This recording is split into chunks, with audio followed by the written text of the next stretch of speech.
Was there anybody in your class at school who you hated and got revenge on? Copied it from a post of mine a couple years ago. At my high school, kids loved to embarrass kids taking shoots, so they would kick open the store door and laugh at them. My junior year, some kids a year below me did it to some nerdy kid thinking he would not do anything back. Until he came into the lunchroom with his crap on a paper towel and slapped the kid who kicked the door open in the face with it. That was pretty much the end of that joke. This is easily the best thing in this thread. Was on a school music tour and this kid who bullied me in class decided to throw stuff at me on the coach. I kept all the stuff and waited for him to get off the bus and threw it back at him. Bearing in mind I had avoided confrontation for 2 years, I finally cracked. He punched me in the arm. I punched him in the chest hard as I could and I saw tears well up in his eyes as he staggered off. But that's not the end. None of the teachers saw this fight, so it continued. Myself and 3 friends were in our room before dinner and this kid and his mates decide to raid our room. They nick a few packets of candy etc. and run out. Myself and friends barricaded the door and then went out via the balcony and got a teacher. The bully and his mates were caught trying to bash our door down. Their rooms got searched for our stuff and the teachers found booze. They were 15. So illegal, various drugs and a blown up toilet, as in destroyed. Their room was wrecked and it was about £5,000, $7,500 of damage. The bully and his friends were suspended and had to pay for the damage and banned from future school trips. But there's still more. We were in Malta, so they couldn't really be sent home. On the last day we went to the beach. Myself, my roommates and a few older students hired out some pedal boats and went out on the ocean. The bully and his mates decided to follow us. We were just chilling in the sun when the bully's boat comes over. They stop a few meters away and swim onto ours. Full-blown fight kicks off. My teacher had hired a jet ski kinda thing and comes racing over. Just as I'm pushing the bully off the boat, the teacher stops and sends waves flying. The bully slips and hits his jaw on the boat. Wasn't broken though. Him and his mates swim off and leave us alone.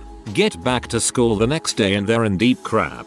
Banned from 6th form, 11th and 12th grade, and in isolation for 2 weeks after their suspension and paying the damages. It was glorious. That's awesome.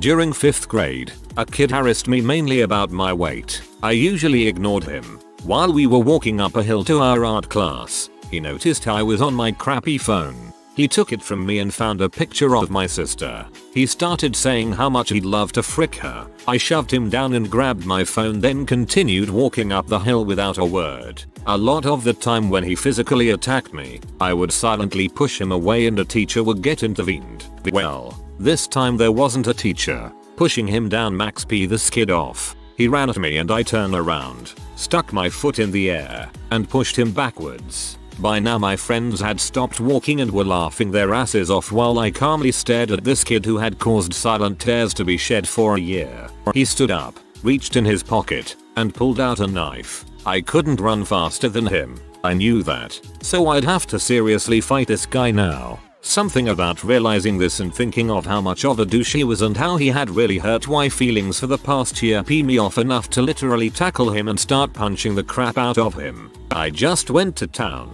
pulverizing his face. I stood up and realized I was bleeding. The sucker stabbed me with the knife, but only like the very tip. It felt numb with pain, and even though it was small, my friends started flipping out. They ran up the hill and got a teacher while my bully rolled around in pain and I stood clutching my stab wound that was really just a cut. After we were both in the principal's office, the principal saw I was stabbed and figured I was acting out of self-defense. Logan got a few months in juvie while the girls fawned over big tough me. It was great. High freaking five, man. You took on a guy with a knife. That takes some balls. When I was a freshman, there was a sophomore who would bully me in our PE class. Toward the end of the year, the class was in the locker room changing. While I had my shirt over my face, this guy slapped my face. I finally lost it. I immediately chased after him and shoved him. This caused him to lose his balance and fall face first into a row of lockers, the kind with padlocks exposed. I felt vindicated for finally standing up for myself, but the best part was hearing all the other kids in the class ridicule him for being punked by a freshman. Nothing great. 6th grade I wasn't the most beautiful girl, so I was picked on because I was overweight. All the time the popular girls would pick on me. So one day I noticed the most popular girl in class had a tissue sticking out of her bra. She started picking on me and I instantly came back with "I'm going to go cry about it. Can I borrow a tissue from your bra?" in front of our whole class during indoor recess. Instant tears. Never seen that girl cry before. It was the best moment of my 6th grade year. Stupid comeback, but it was a hitter. Never felt like such. The best part of this story is how the last sentence just dissolves into nonsense. It makes it extra funny somehow. The kids in my neighborhood were always pretty brutal towards me. I had a long stretch of awkward years, and one day early in high school I got caught up after the final bell of the day and was rushing to make my bus home. I was running in a full sprint and saw the bus pulling away. I ran after it, only to see the ringleader of my neighborhood miscreants flipping me off and throwing papers at me from the back window of the bus, and the rest of the neighborhood kids laughing at me. They never stopped the bus for me. That same kid has since had several DUIs and a laundry list of misdemeanors and now works at one of the area's only full-service gas stations. The feeling I get when I go out of my way in my shiny Audi to that gas station just to special request him to pump my gas is the best revenge I'll ever have. I just fist pumped in real life. You bet. A couple years ago, I'm in my early 30s. The guy my cousin just married asked me if I knew his co-worker, who was a couple years ahead of me at my high school. I sure did. He was a monster and tormented me daily throughout elementary school. I didn't see him after elementary school for a few years, and when I was a freshman in high school I had vague thoughts of kicking the crap out of him until I discovered, sad to say, he was huge and jacked. Not happening. Fun fact, one thing he did when he was in 6th grade was TP, spray paint, and break windows in the house of the one African American family who had moved to the neighborhood. This was in the Northeast in the early 90s. Real winner here. Anyway, I told my cousin-in-law that I did know him, but didn't have much to say, and I stopped talking. I didn't want to start badmouthing someone my cousin-in-law might like, especially since this was a new family member I'd be seeing the rest of my life. So I didn't say anything, and that was the end of the story. Or so I thought. Fast forward another year or two, and I'm having drinks with a cousin and her husband. He says, "Oh, by the way, you really hated, didn't you?" I said, "Why yes, I sure did." He said he could tell because, even having only met me a year or so before that, he knew I was positive and effusive enough in general that if the only thing I can say about someone is that I know them, and I won't say anything positive or interesting, that's a bad sign. He was right. Not that I had realized it at the time. Anyway, as it turns out, the cousin-in-law was not just this guy's co-worker, but his boss, and had been doing a pretty crummy job. The cousin-in-law was wondering if he should keep on the staff, and he was wondering if I'd have something good to say about him. When I absolutely did not, he let him go. I can't say I did cartwheels of joy, but I have to admit I'm not sorry it happened. People always told me that the bullies would get theirs eventually, and it's only occasionally true. So knowing that I played a small part in getting back at this guy is really fulfilling. TLDR. Without knowing it, I was giving a thumbs up or thumbs down on whether my childhood tormentor should get fired. I gave him the thumbs down and still came out looking like the nice guy. I like how this works out just by you being really upright and true to yourself. No violence or anything. Good one. Got a lot of fat jokes from this one kid throughout 7 of my years in school. Got them all the time from most people, but there was real hate and venom behind this one kid's insults. During a biology practical I hid a calzone in his sandwich and kept half an eye on him during the lunch hour. Judging by his reaction, he got a good bite of it before realizing. After that people were drawing eyes on his books, notes, making jokes about it. He never heard the end of it. I know this makes me lower than him, but I have no regrets. Got a lot of fat jokes. I had a calzone in his sandwich. Taking your eye out and putting it in his sandwich seems a bit extreme. There was this girl in high school that was your quintessential popular bee that everyone really hated. She was probably the meanest person I've ever seen up close. 10 years later she works at Denny's. I go in as often as possible to drum up casual conversation about my life, and then over tip as much as possible. This butthole kid in my school when I was younger bullied me since 7th grade. Just the regular stuff you'd expect from teenage douchebags. Gay bashing, calling me a F and so on. I'm truly convinced he's in the closet and secretly obsessed with me because he just goes out of his way to be a dong. Quote, I think all gay people should be put on their own island away from everyone else. Anyway, once upon a time in math class when the teacher wasn't paying attention, he'd throw dimes and nickels at me from across the classroom, and usually miss because he has crappy aim.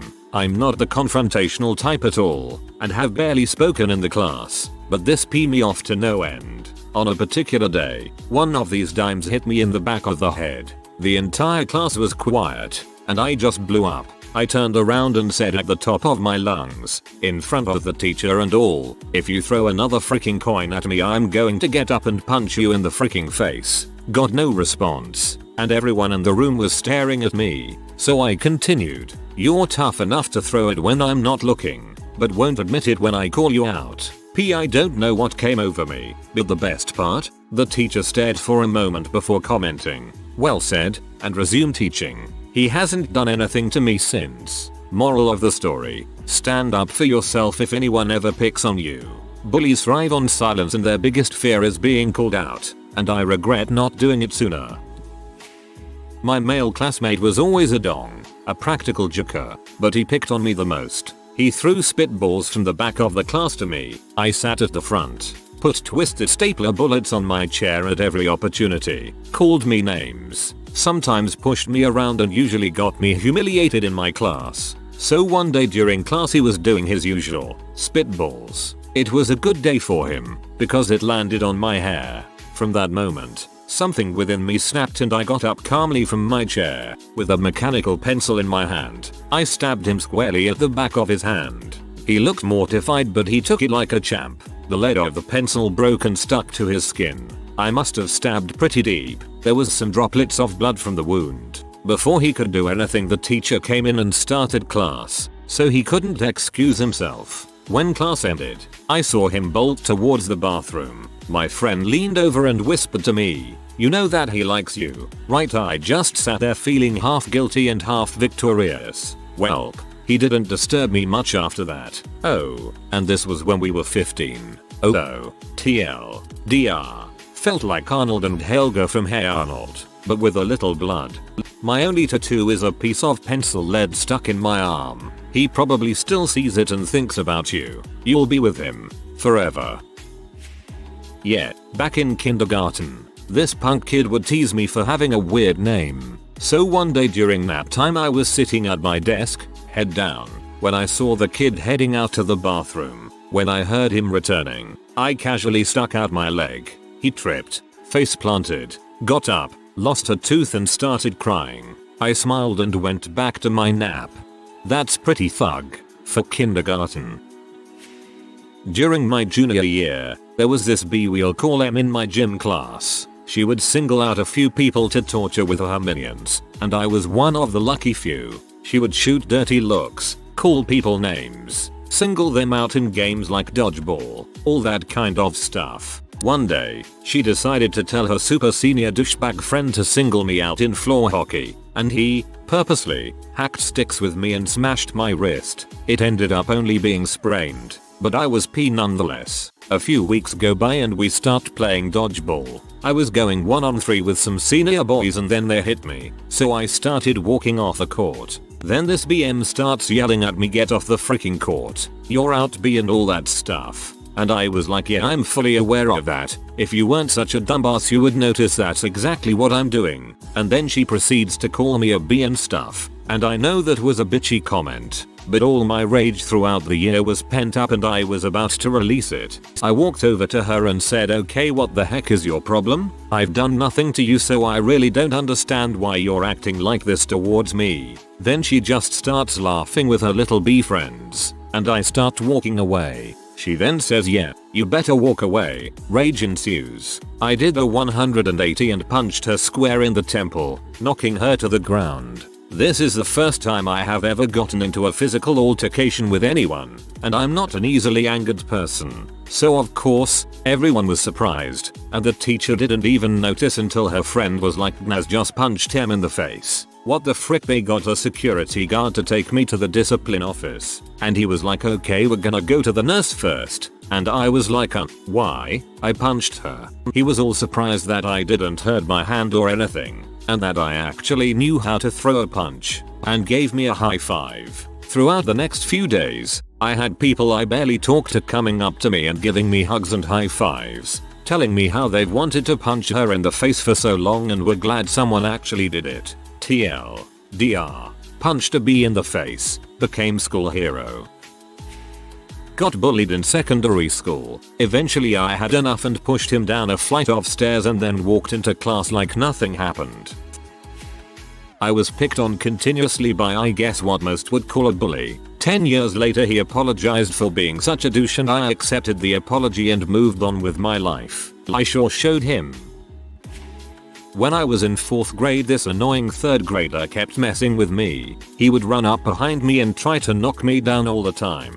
Especially since he was just a 3rd grader that was trying to bully me. It peed me off, and I decided to end it before it got out of control. I saw him standing there doing nothing like an butthole one day at recess and remember how much he had been bothering me. I started running as fast as I could straight at him from across the playground, and knocked him flat on his back. He got up and tackled me, and we rolled around on the ground wrestling for a little while before one of the recess monitors saw us. I got in trouble and had to write "I will not fight" or something like that 25 times during one recess. He never bothered me again after that, though. Standing there doing nothing like an butthole one day at recess. WTF. I guess I spent a few recesses being an butthole myself. There was another boy who was continuously picking on me. Then one day we were all playing basketball and he started again. I was so pissed that when he turned around I kicked his butt. Literally. So hard that he went up in the air and then landed on the ground. Even my foot hurt quite a bit. So hard did I kick him. He stood up, then went 5,100 meters away while clearly being in pain and with tears in his eyes, and then came back after 15 minutes and played further like nothing happened. Never bugged me again after that. I had a bully in middle school who bothered me since I was a 4th grader. He was one of many, but none of them ever had the balls to pull something physical. The last week of my final year at that middle school, he decides to pull some crap and starts talking to me in an attempt to get a rise out of me. In any case, it worked. I was fed up with everyone's crap. That on top of being forced to attend graduation from a school I despised with a fiery passion caused me to drop all sense of civility and composure. It just so happened he had his mouth wide open when I spit at his face. I don't know where I got him, but I hope it was in the mouth. I figured this might actually get him to throw a punch so I'd have an excuse to go freaking crazy and bite his ear off or something. After letting one rip, he sat there dumbfounded for a little while. He then walked away and came back 5 minutes later threatening to kick my butt. He never did anything. I never really believed the saying "success is the best revenge" until recently. I was extremely skinny and weak in school, and got a lot of crap from bullies. It was not a good time in my life at all. I did okay through school but somehow ended up with a decent office job making good money. I'm proud of what I've become, but I don't really see myself as any more special than anyone else. One day I was on my lunch break from work and stopped at a gas station to grab a snack and a drink. I got my stuff and walked up to the register. Behind it was Chris. Let's call him. Chris liked to throw me against the lockers at school, throw stuff at me in the hallways, and just mess with me, despite my never really knowing him all that well. He was just overall a bad person, and from things I heard after I left the school, he continued being a waste of space. So here was Chris. I was 21 when I ran into him. He had to be around 23 or so. He worked at a gas station, and from what I had heard through the grapevine was still doing a ton of drugs and whatnot. The next part of the story could go with me saying "remember me, shithead," but it doesn't. I didn't say anything. I'm not a bully. He didn't recognize me from the look of things, so I just let him live his life. I just kept that victory in the back of my head, that occasionally the universe does things right, and bad people don't amount to much. In middle school, I was the shortest kid in class. Today, I'm 6'3" and was the easy target for bullying. One guy in particular stood out as particularly dickish. Let's call him Philip. Philip happened to live in the same neighborhood as me, about 10 houses down the street. The thing to keep in mind here is that in elementary school, he and I used to be friends, but we fell into different crowds as we grew up. Despite our growing animosity, our parents were still friends and neighborly, oblivious to the fact that young Philip enjoyed borrowing my lunch money and play fighting after school. He was suspended twice for bullying crap and started to develop psychopathic tendencies, coming very close to expulsion at one point. Philip's parents ended up divorcing in high school and took split custody of the 3 kids. Philip moved to Texas with his dad. His mother and 2 daughters stayed in Florida. You can kind of see where this is going. I dated his younger sister in senior year of high school. We never had sex, mind you, just dated for a month or so. But what's important is what happened in that month. Philip's parents were talking about reconciling for the benefit of the kids. On Thanksgiving, Philip and his dad came home for what was supposed to be the trial run for reconciliation.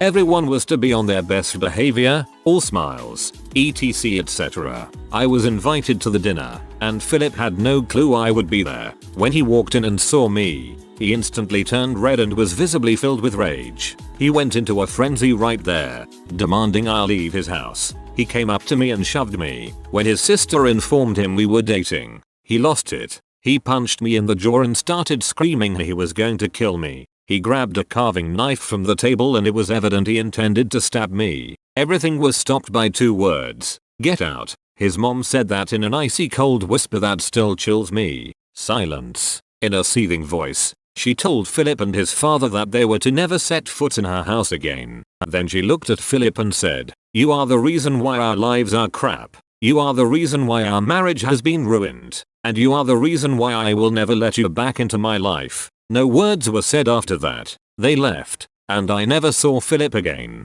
TLDR. Indirectly cost my bully his parents' marriage. Well, that got dark pretty quickly. One day in 2nd grade, a girl stole the prize I got for winning a game of math bingo. She just went into my backpack and stole it. I told my teacher about it and she made a whole classroom search. It was in her backpack. As it turns out, there was tons of stolen loot in there. She later transferred schools. In high school, this girl wiped her feet against the back of my jacket. Being an awkwardly shy kid, I cried silently inside and watched on as her friends laughed. About 5 minutes later, she tripped walking down the bleachers and fell on her face. If ever there is such a thing called cosmic revenge, that was it. Back in 8th grade, there was a kid who thought he was the toughest gangster to ever live. He was a tiny guy, about 5 feet tall. He would always talk about how he beat some other kids up, and how awesome his gang-banging brother was. I have no idea why. Kind of a stupid thing to brag about. Anyway, one day we were in the gym playing soccer and he kept calling me a P to try himself look tough. At the time I was about 6 feet tall. I got so fed up with his crap that I picked him up by his neck and walked about 5 feet to the soccer goal and threw him into it. And the teacher never looked up from his laptop. He never said crap to me again. In 5th grade this kid would always pick on me. Let's just call him Jason. Every day during PE he would always make fun of me and call me a weakling. I was fairly small and knew myself that I was not very strong and was usually always picked last during dodgeball, basketball etc etc. Well, one day after months of him just always making fun of me, he was in front of me making fun like he normally does and I just decided to kick him as hard as I could in the balls in the boys' locker room. He started screaming and crying and I told him to never mess with me again. And he never did after that. After that incident though I got more crap from a lot of people because hitting a kid in the balls is really cheap, I guess it was. But he should have never fricked with me to begin with. Wherever you are, Jason, thanks for making my life a living heck for 2 years during middle school and I hope from that point forward you never picked on anyone else. Frick you. That's my purse. I don't know you. What black market existed in your school? Teachers punished us by making us write "I will refrain from extemporaneous vocalization during valuable pedagogical opportunities" 50 or 100 times as homework. So over the summer we would do up a few hundred sheets of that, and we could sell or use them as necessary. Even the teachers and Simpsons were smart enough to change up the phrase. I sold pea mags I'd acquire after Japanese businessmen would leave them in their motel rooms. The cafeteria, not school run, kind of just a cafe inside the school, would charge $3 for a peanut butter and jelly sandwich, so one girl kept the ingredients in her locker and charged $1. When the school caught wind and shut it down, they tried to guilt us all by saying how the cafeteria was someone's livelihood and we were taking away from that. But like, $4 for peanut butter? The market adjusts. This is tyrannical regulation. A P-ring. Kids would find their dad's VHS pornos or magazines and sell them to this kid. Then he'd turn around and sell it for profit. Funny thing is that when the principal caught wind of it and found all the pee in his locker but the money wasn't there, the kid used the locker under his and hid it all in the bottom. The pee hustler dude is now a cybersecurity analyst. I asked him at our reunion how much he thought he made back then. He claims $900 in 4 months. Drugs and soda. Same dude too. If you bought a soda from him during school he'd know you weren't a narc and would then sell you weed after. My mum owned a sweet shop and sweets were banned in our school as we had to be healthy meals and all that. So she'd constantly give me bags of sweets to smuggle in and sell every day at dinner. Made an absolute bomb. Made an absolute bomb. Starts with candy dealing. Moves on to terrorism. I used to sell bootleg movies in high school. Not the kind of bootleg where you take a video camera into a theater, but I knew someone who kept getting early versions of movies that I guess are sent to theaters. They had some message about it being for screening purposes only, internal use. I don't remember exactly, and giving them to me. I'd burn a bunch of copies and sell them to people for $5. They were high quality and still early in theaters. They're called screeners. Our high school had an internet filter. An enterprising friend of mine set up a free BSD server in his basement and put together some 256 millibars flash drives with an executable version of Firefox. Could run directly from the flash drive without installs and a SSH client. You could plug it in, connect SSH, then use the server as a proxy for all the Firefox traffic and get around any website you wanted. Those flash drives were a hot commodity, let me tell you. You could set up in the library and just start casually browsing a banned website, and people would start coming up and asking how you could do it.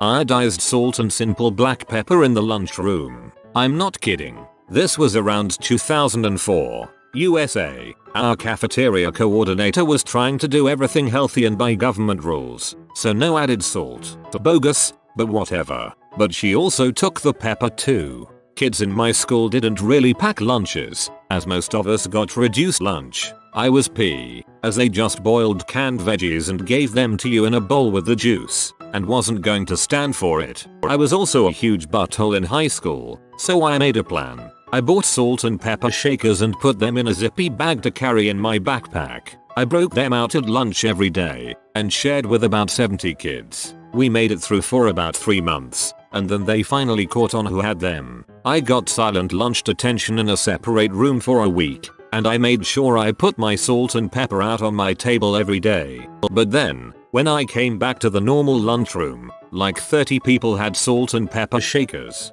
Shakers everywhere, and the coordinator was P. Oh, it makes me laugh even today. She still refused to put out salt and pepper, but we all had it anyway. It continued until I graduated from there. PlayStation 1 and 2, memory cards. Stuck on a boss, want the treasures without having to beat the game on ultra hard? There was a guy who in my grade who, for a fee, would play any game and get where you wanted to be, then give you a memory card to copy over the save file. Naturally you had to return the memory card to keep the ball rolling for everyone. The OG pro gamer. In 5th grade I sold fairies to every single one of my classmates for $1 each. I gave them names and backstories and drew little portraits of each, then would toss them an invisible fairy and then collect from the next sucker. Freelance artist. PPPs, positive participation points. These were little yellow tickets that teachers handed out to students who were participating positively. Every month there would be class-wide and school-wide draws for prizes. The more PPPs you had, the greater your chance of winning was. Didn't take long for kids to copy the template in Word and start selling stacks of PPPs.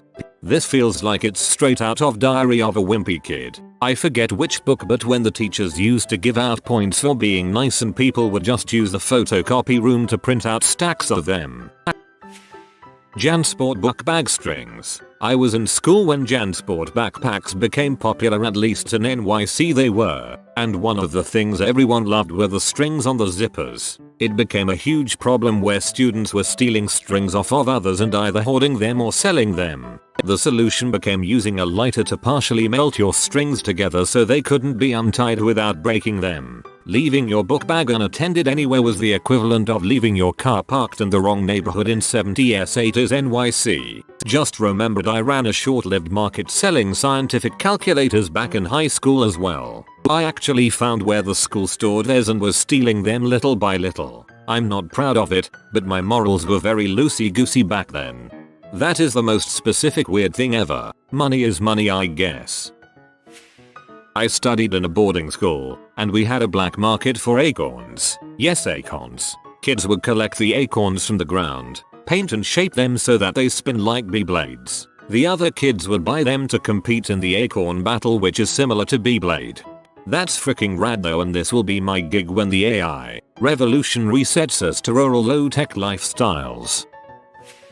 In 8th grade, 2001, I got a Playboy from my older sister's BF. I cut out the nudes and sold them one at a time to the rest of the guys I knew. A $5 magazine turned into close on $50. I didn't get caught, but a few days later another kid tried the same thing with one he stole from his dad's stash. He was caught. School tells his dad. Dad is unusually pee off about it. Turns out it's dad's favorite issue BC. It was Cindy Crawford in the centerfold. This is an actual problem with antiquarian books, especially ones with maps. Originally we only had vending machines in the field house, so people would give jocks money to go get them snacks and sodas. Eventually it became sort of like a service, with a fee of course. Some kids mimicked it with junk food from the convenience stores and it became a black market of the rarest candies. Some kids were peddling stuff from Japan, others from the UK. It was a high stakes candy market of the best stuff. Ginger flavored Kit Kats, pear drops, Maltesers, black currant chews, and more. Eventually the faculty began to notice strange ongoings on and alerted the principal, which found the whole thing rather amusing. A few weeks later, we had vending machines throughout the school, but for that one semester, it was a lawless land. Smart principal. He could have done what many would have done, crack down on the sellers, but instead he just undercut the market and dealt with the issue having undergone less hassle.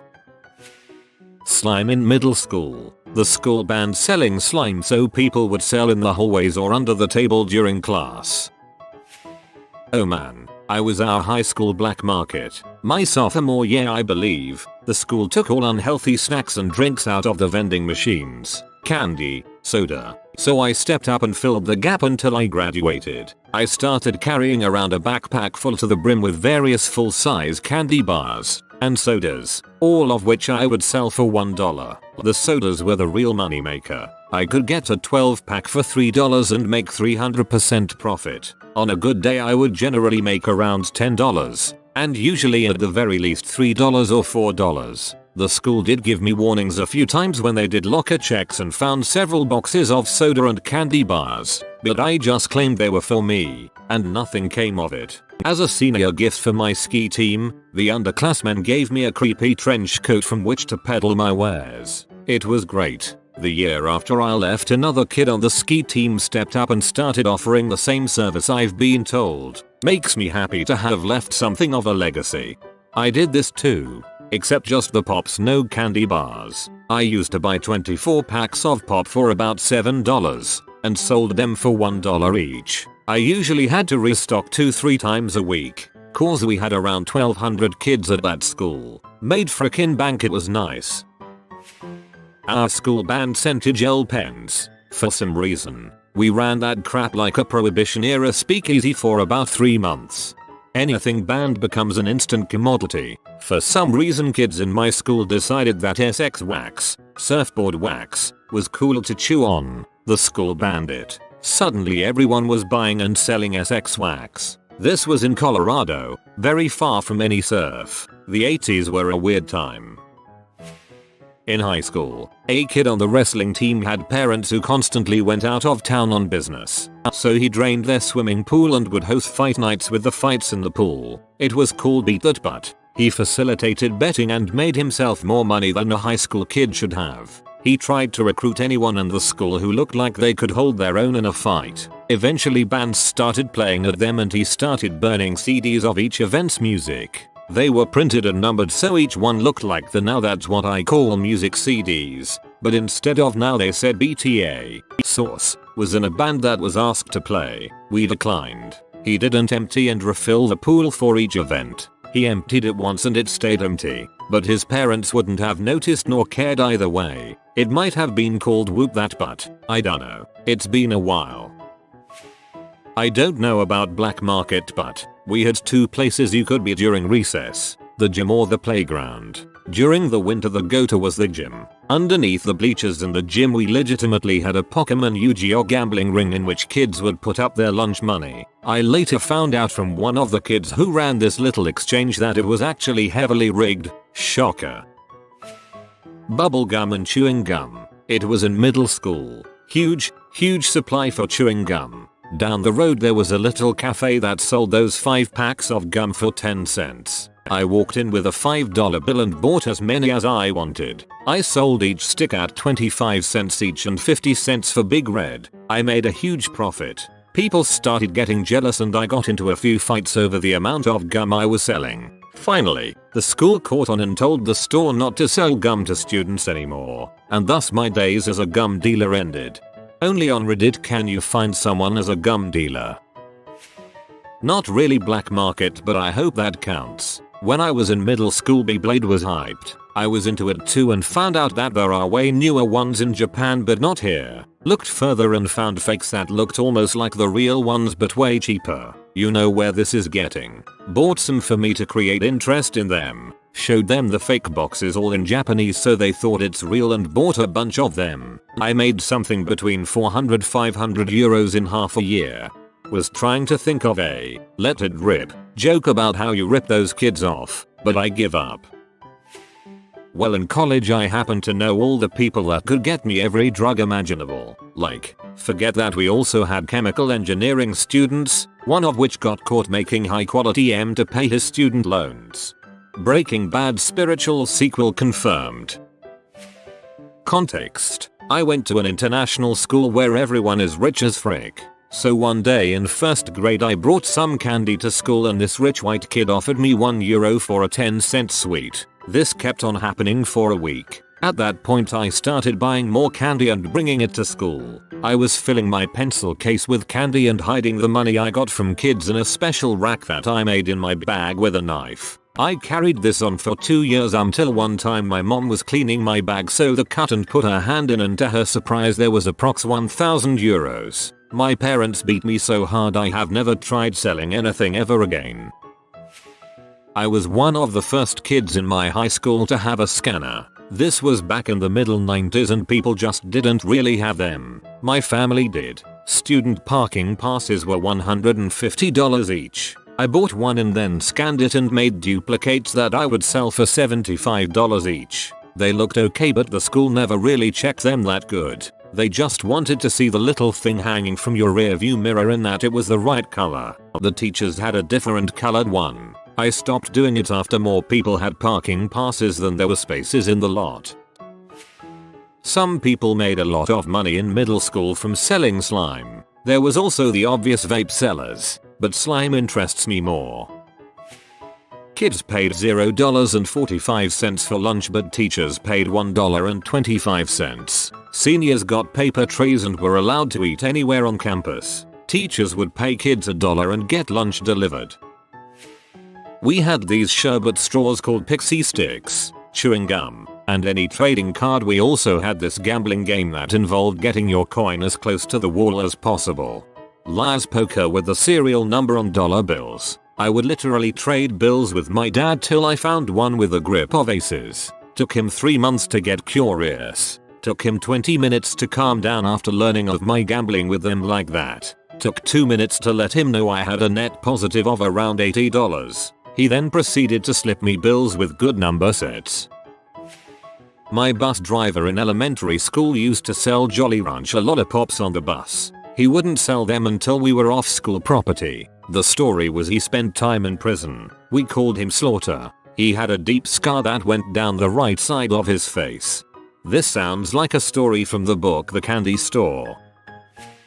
Collars. My school required uniforms, namely a polo or button-down shirt with a collar on it. You were allowed to wear a shirt or a sweater over that collared shirt, but you had to have the collar showing at all times. At some point someone got the bright idea to go to a thrift store, buy a bunch of cheap collared shirts, and cut them off. You could then just stick it in whatever shirt you were wearing and bam, it looked like you had a collared shirt on. Blow pops. No, that's not an autocorrect thing. Blow pops. The candy suckers with gum inside. This was high school. We were kinda sheltered. LOL. I commented further down before I saw this. My brother used to sell blow pops in the early 90s. He would buy boxes of 100 for like $4 and sell them for 25 cents each. He made a killing. Homemade slime. Kids in my middle school bought and sold this like some kind of drug deal. Huge fights broke out as kids failed to follow up on various IOUs, some as high as $20. It was wild. I was in elementary school during the beginning of Simpsons mania. For some odd reason, a black market emerged of drawings of Simpsons characters. Bart, Lisa, Homer, Marge. A sheet of their heads would fetch like 25 cents. A $1 got you something more elaborate. It got so bad our school made announcements and cracked down on the trade. Even drawing a Simpsons character on a piece of paper would result in a teacher, staffer, whatever snatching it from you. No questions asked. In junior high, it was blue raspberry blow pops. Our school was next to a bulk store, so kids would get boxes for a few bucks and sell them for 25 cents a pop. A much better way to spend a $0.25. I would get like 50 people a day asking me to airdrop Spider-Man into the Spider-Verse, but I got it from someone else who airdropped it to me first. Rightfully so. That movie is dang near perfect. Mountain Dew. One dealer. He makes around $3K a year. Every season he buys out the store of all the special drinks, i.e. Liberty Brew, Holiday Brew, etc., and sells them $1 for $1 or $2.50 for $3. The kid's entrepreneur. I'm glad I know him as a friend so I get special deals. Kool-Aid gummy bears. It started out in middle school with a single friend of mine selling them in little Ziploc bags for about $4 or so. In high school, his older brother, the cook, would cook entire potfuls and give my friend and his friends, the distributors, hundreds to sell at different high schools in the area. Some sold 200 bags in a day. I've tried them twice or so and I must say, they are pretty delicious. The quality improved tons over the 5 years this went on as well. Beta Fish Fight Club. We had open campus lunch so kids would go to the local PetSmart, buy 2 beta fish, sell them to whoever wanted to fight that day, and they would dump the 2 fish in the toilets to fight. Beta fish are notoriously known for having to be kept alone because they'll rip the other fish to fricking shreds. The winner would get flushed down the toilet. So glad I never experienced that stuff. Public school in America is weird. Just want to say I never supported this. It is fricked up, but selling beta fish to fight was a legit black market at my school. And this is why you now have to be 18 plus to get any pet from PetSmart Petco.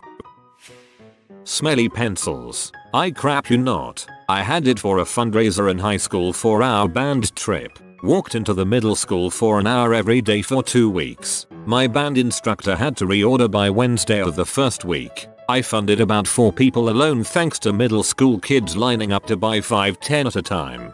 To be fair, Smensels were the crap. Not a black market but a crustacean underground railroad. First, a little background. The sophomore biology class at my high school would dissect crawfish as part of the curriculum. The crawfish were kept in buckets of formaldehyde at the back of the classroom on the ground. Anyone could reach into these buckets and pull a crawfish out while the teachers. It was a weird combined class with 2 teachers because reasons IDK. Backs were turned and no one would be the wiser. I had some friends who had acquired the locker combination to a girl in our group they liked to pull pranks on. One of which was making a mess in her locker with the cherry on top being a stolen crawfish claw placed in the locker among other things. Well, my friend D thought it was hilarious how easy obtaining the claw was that he wanted to see if he could take a whole crawfish without being noticed, which led to how many can be liberated before it's noticed. As the weeks went by, D heroically put himself in harm's way to liberate as many scared dead crawfish to freedom as he could. Each time, D would bring an empty soda bottle to class. When the time was right, he would fill it with formaldehyde to recreate what they are used to. The little guys need to be comfortable after all, and place a crustacean in the bottle. At the end of class he would smuggle them out with no regard for his own safety. By the end of the school year, D had liberated close to 10 crawfish and rehoused them successfully into an empty locker where some say they reside happily to this day. TLDR, I invented softcore flesh trade when I was in kindergarten. I discovered my friend, a girl, didn't have a dong. That was the most freaking mind-blowing thing ever. So I invite my male friends to see her. They were even more mind-blown than me. The next day they asked her to see the lack of dong again, but she refused because she wasn't friends with them. So they came to me and offered me some candy and bubble gum to ask her. Obviously I quickly turned this into a business opportunity, and by the end of the day I had more candy than I could carry in my rather large pockets. I don't think there was anybody in that kindergarten that day, boys, who didn't get to enjoy the view of a smooth tea. I gave her a cut too for every client. The principles of fairness and integrity have always been a huge part of my upbringing. The next day parents were called. Little Porno Sonic got yelled at a lot. By the principal of the kindergarten. By her parents. By his parents. Candy had been confiscated. Rights of small and medium entrepreneurs meant nothing in that particular institution. I was pretty amused by this for the first half. Then, halfway through, I realized that my daughter starts kindergarten next week. You bastard. Somewhat related, but when I was in college I ran a free, illegal bar for my friends out of my dorm room using alcohol that I stole. I had a whole system worked out for stealing the booze from this big grocery store chain, and the entire time none of the employees suspected a thing. I made friends with a bunch of them and they would always say hi to me and chat whenever I would go, which was about 2-3 times a week. I actually did get caught for the stealing, but not at that grocery store. Only when I tried to do it at Target back home in Chicago. I got arrested for that and felt really stupid for what I was doing, so I gave up shoplifting. However, I never got in trouble for my bar and I had a lot of fun mixing drinks for my friends. Also made my room the spot to hang out before going to hit the parties later on. Sold Playboy mags to classmates for alcohol when I was 12-13 years of age. It was quite an easy economy. Sunday mornings at 7:30 AM I'd go to the newsagents when no one would be there, pick up a bunch of the adult mags from the understanding newsagent, who realized I was selling them to classmates. Monday morning, distribute them to classmates who bartered with alcohol. So, I was going into school with 3-4 magazines, and 3-4 classmates were coming into class Monday mornings with bottles of beer alcohol in their school bags to trade. Just thinking back, I wish I had sold the alcohol onwards, frick. Good time though. Some funny stories from classes where I knew someone had alcohol in their bags before the trade went down, and could have a bit of fun in class with the teacher, who realized I was selling them to classmates. When you are buying huge amounts, they can tell by your wrist and forearm size if you are a user or a reseller. Rabbit pelts. In 5th grade we went to an Indian Mounds camp and in the gift shop they had rabbit pelts. One kid bought a ton of them and then sold them at a higher markup once we got back to school. He was making good money until the teachers found out. All kinds of software. It started with stacks of diskettes containing MS-DOS 6.22 or games like Stunts and Hot Rod and Leisure Suit Larry. Later we started burning CDs and at some time Twilight CDs started going around. Good times.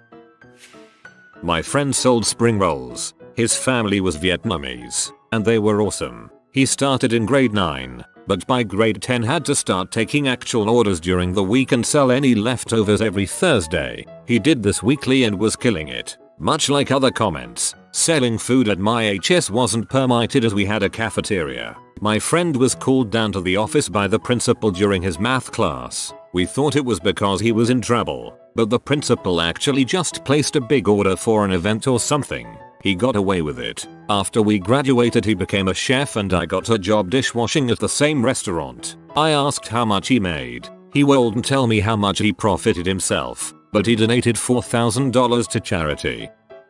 High school class trip chaperones. What was the craziest thing you witnessed or had to deal with?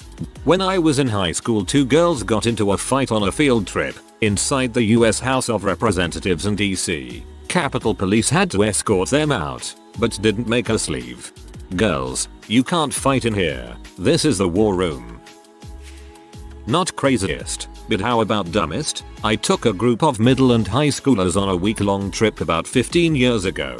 The students were responsible for bringing money for 10 meals. One 17-year-old brought $80 for the week, an appropriate amount. However, at the very first stop he spent $78 on candy and Tractor Trailer Trader magazines. I'm a bit of a tough love kind of fellow, so I warned him that he was going to be skipping meals this week because we weren't going to pay for him. I'm not sure he really understood what that meant until he left his bag of candy on a table that night in a common room and found it empty the next morning. Later that week, I also had to give him a talk about why hitting on the mentally handicapped 12-year-old was inappropriate. It was a difficult week for all of us.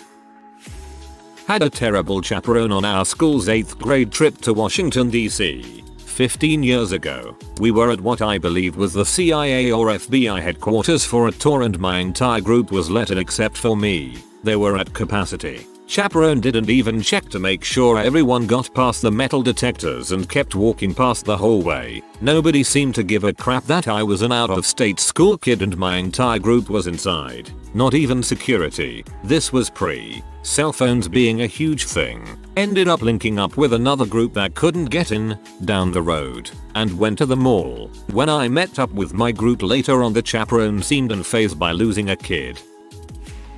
Not too crazy, but I was leading a trip of high school students to go to a movie. I did attendance and all was good. We got about 15 minutes from the school and as I walked up and down the aisle, I noticed a student I didn't recognize. I asked who he was and what he was doing there. He looked at me and said, "I'm Randall. I heard you guys were going to a movie." Bus had to turn around and go back to school to drop that ballsy jackass off. Turns out, he was suspended and was hanging around the parking lot and just decided he would come on the trip.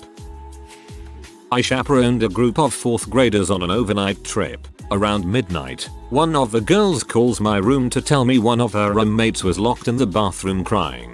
I got her out easily enough. It was just a simple preteen girl misunderstanding. But the part I'll never forget is another girl sitting on the bed the entire time just staring into space. I asked her if she was okay, and she said, "I don't get affected by this kind of thing. I don't have emotions." She was 9. Her mom was the school counselor. "I don't get affected by this kind of thing. I don't have emotions." She was 9. Her mom was the school counselor. Okay, that will probably mean therapy. Lots of therapy, with a different counselor. This is a total reversal of the way it should be. I went on a ski trip at 15 and both my parents came along. My mom taught at my school and everyone knew her. She was a normal chaperone.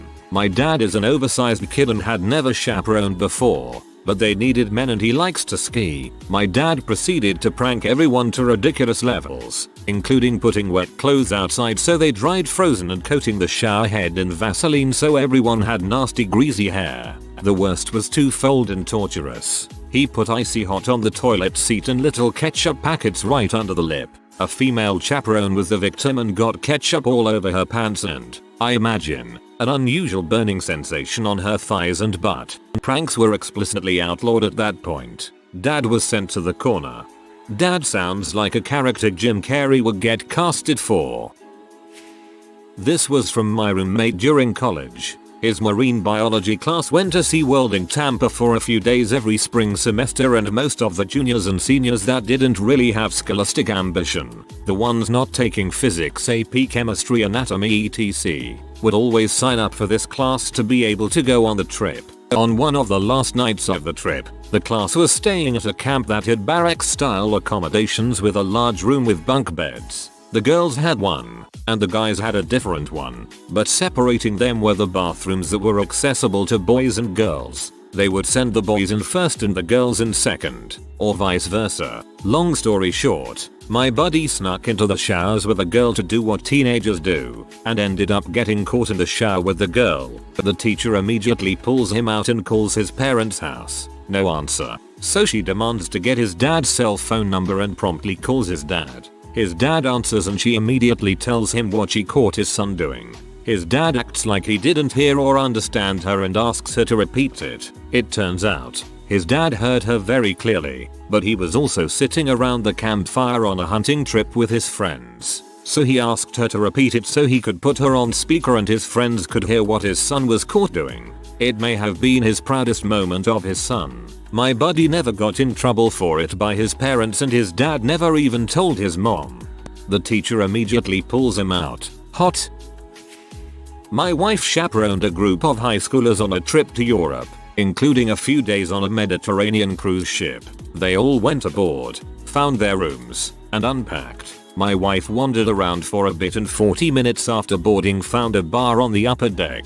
She went in and started to order a drink when she saw one of the boys at the bar. He came over while she was ordering, and the bartender turned to him and said, "The usual, sir."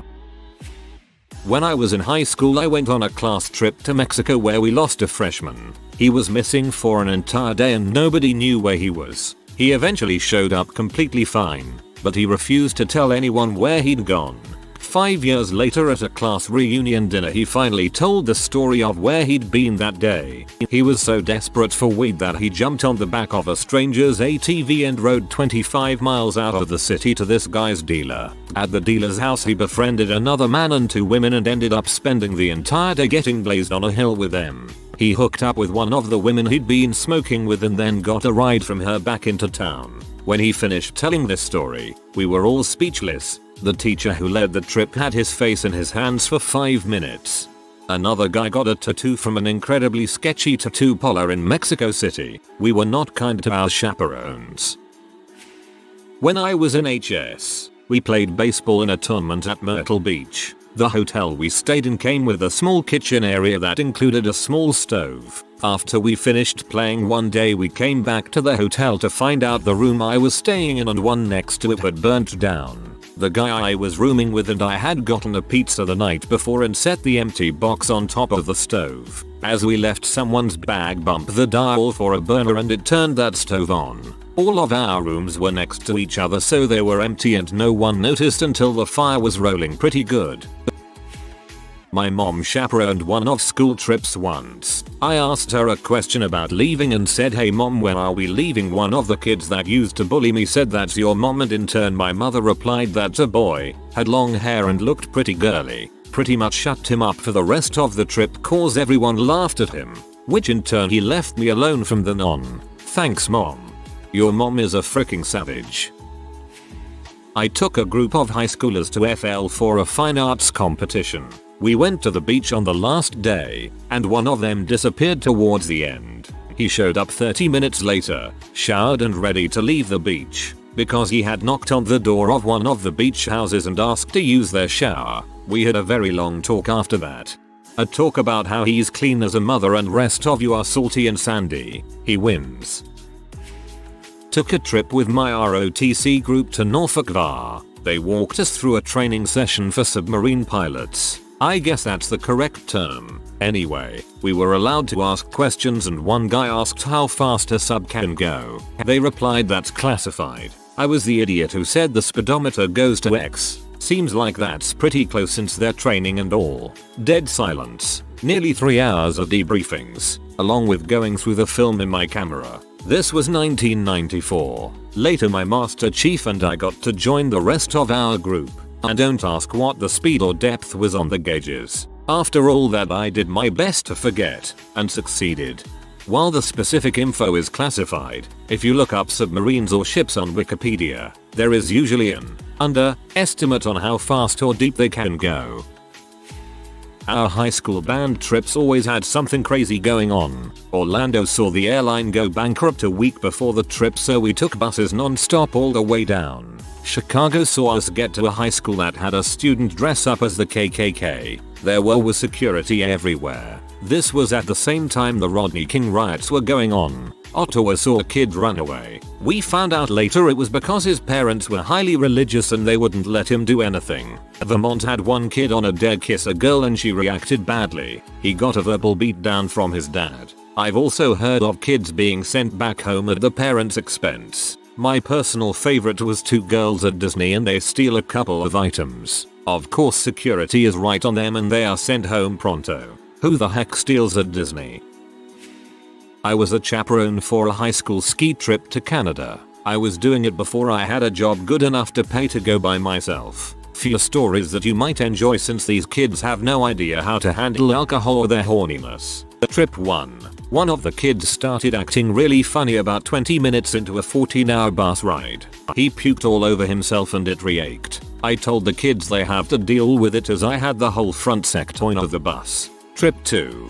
Doing room checks for alcohol. These 2 teens were too drunk to hear me knocking and checking the common room. Was let in voluntarily by one of the kids. They walked out of the room butt naked after I presume having sex. Trip 3. After the first 2 trips I had figured out how to corral these kids and get them to comply. I had a really awesome group of kids too. They made all the check-ins and were good kids. The last night there, I caught them going back in the club. 18 plus Hinduist card. I suggested it's late and they should just chill in the room. I found one kid with alcohol poisoning who had to be looked after. In another room, I ended up talking to these kids about stuff and life in general when the trip director walks in. This so far was the most problem-less trip until now. The guy takes me outside and accuses me of getting the kids alcohol and kicks me off the trip right then and there. He told me to pack my crap and get out of his hotel room at 3 AM. So here I am with 90 pounds of ski gear, no money, and I don't speak French. We were in Quebec.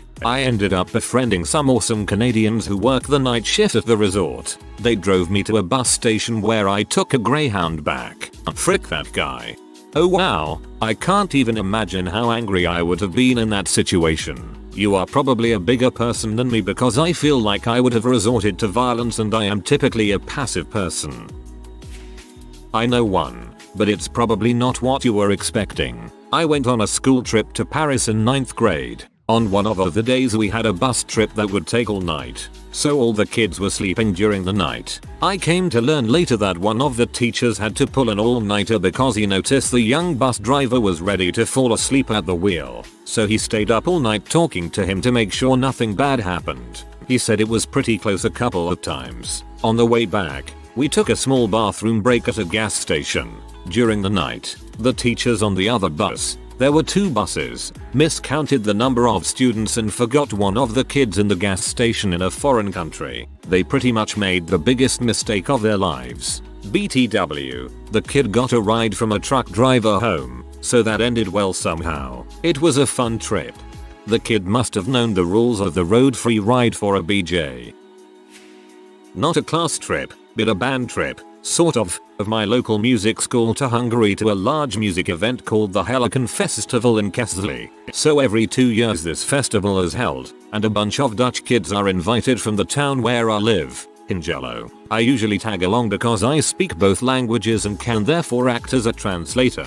Anyway, a couple of years ago some of the other chaperones, teachers who led the bands and such, and I got a lot of really good beer that we put in my room in the fridge. A good 3 hours later the beer was gone, but it didn't take long to figure out a couple of the cheeky had swiped it, so I went to knock on their door and get my beer back. This was at about 2 AM, so way past there, not really enforced, bedtime.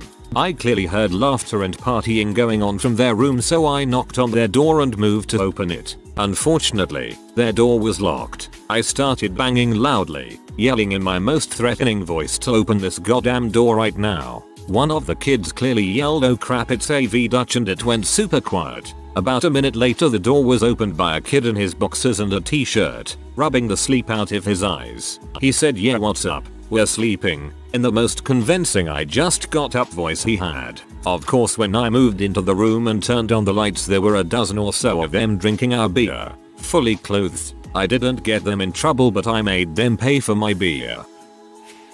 I was not a chaperone on this trip, but I was a student on the trip. We went to Guatemala to work with Habitat for Humanity, and there was probably 60 of us on the trip, from high school incoming freshmen to graduating seniors. Now this was our last day and we were headed to the airport to go home. Our chaperones got everybody up and did a head count, and we went to the airport in vans. We get to the airport and we start wondering where our 2 youngest students were. They were the only incoming freshmen. Turns out they were still at the hotel, because when the chaperones tried to wake everyone up, they just knock on their room doors and they screwed up the head count. So here are these 2 13-year-olds in the middle of Antigua, Guatemala, with no adults and no Spanish skills. The leader of our chaperones ended up taking the trip back to Antigua to get the boys. They had to come back on a later flight. That's as crazy as it ever got for me on a trip as far as chaperones go. Not me, but I was on the trip. A group of my female friends were in their room and just doing the usual girl stuff, or so we thought. Out of the 3 girls, one of them fell asleep. The 2 other girls called 2 other boys over and they proceeded to frick. The girl that was sleeping apparently slept it through, but when I went to ask, she told me she definitely was awake and heard everything. The room right beside theirs could even hear the action. Was the high schooler in this one, but finally got a story that fits these threads. Back in high school, we went on a trip to Lille in the north of France. We went on this tour with the metro where there was art at each of the metro stations. So there I was with this big backpack that high schoolers take with them everywhere in this metro station. Our group of students was waiting for one of the teachers and a few classmates because the doors of the metro closed on them and they had to wait for the next metro for a few minutes. Being tired of waiting, I take off my backpack and put it against this small wall near the metro rails themselves. The metro then arrives and our group is complete. So we go to check out the art in this station, which was downstairs. After that we went back upstairs to go to the next station, when there are some people looking suspiciously at a backpack and are on the phone. So my teachers ask what is going and they ask whose backpack that is. Turns out I left my backpack there. I go grab it without a care in the world, and the teachers quickly get us on the next train. In the train, one of the teachers tells us that the people on the station had seen the backpack lying there in the station and thought there might be a bomb in there. So they had called the police and the bomb squad. And that is how I caused a bomb threat in France. TLDR. Caused a bomb threat in France by being lazy. I'm from the UK, and when I was 19 I went back to my secondary school to supervise a skiing trip to Austria. The kids were aged between 11 and 16 and we had an entire floor of the hotel. We had to take it in turns to do corridor watch. Us supervisors would sit in the corridor and check all the kids were in their rooms by curfew and not try to swap rooms. It was all quiet until the last night. The kids had to be in their rooms by 10 PM, so we started our watch then. The first movement we saw was an 11-year-old trying to sneak out of his room wearing only boxer shorts and way too much Lynx deodorant. In his hand he clutched a 20 box of condoms. After questioning where he was going, he admitted he was off to see his girlfriend, who was also 12. After sending him back to his room, we settled down again to hear at 3:30 AM screams coming from another room. Turned out a 14-year-old girl had OD'd on E and was having a fit in the bath. Was an interesting evening. I hear these stories and feel as though I led a sheltered life in my preteens.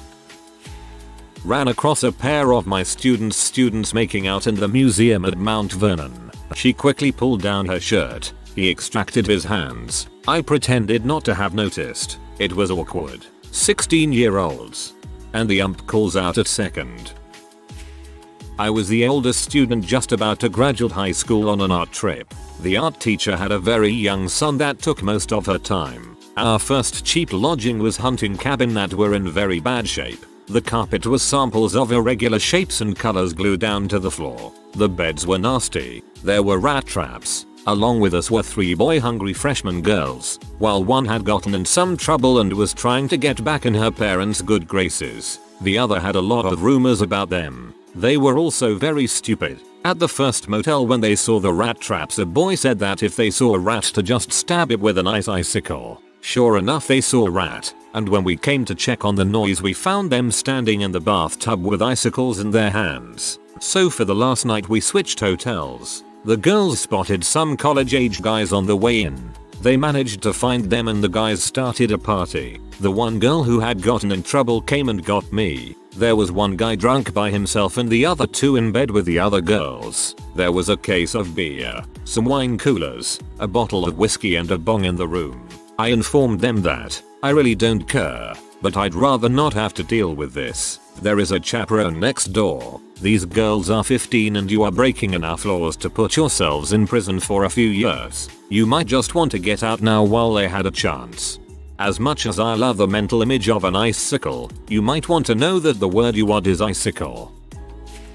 I'm late to the party here, but I had to chaperone a large group of high school kids for an 11-day leadership session at the state university. I got off the elevator at the boys' floor one night, and several dozen boys ran out of the common room laughing when they saw me. I was compelled to investigate. It had something to do with a styrofoam cup by the sink, but as I approached I heard a commotion from the closet. When I opened it, a kid was frantically trying to pull his pants back up. I noped the frick out of there and let my intern do the questioning. As it turns out, each common room had a bun hot water dispenser for coffee or tea next to the faucet. The other boys on the floor begged this one kid to dip his balls into this water, 210 degrees Fahrenheit. He actually did it, and they gave him a wad of cash they had collected. Sweet deal, right? Well, we marched him down to admin, and to avoid any issues with the parents they made him call his mom and explain exactly what he had done.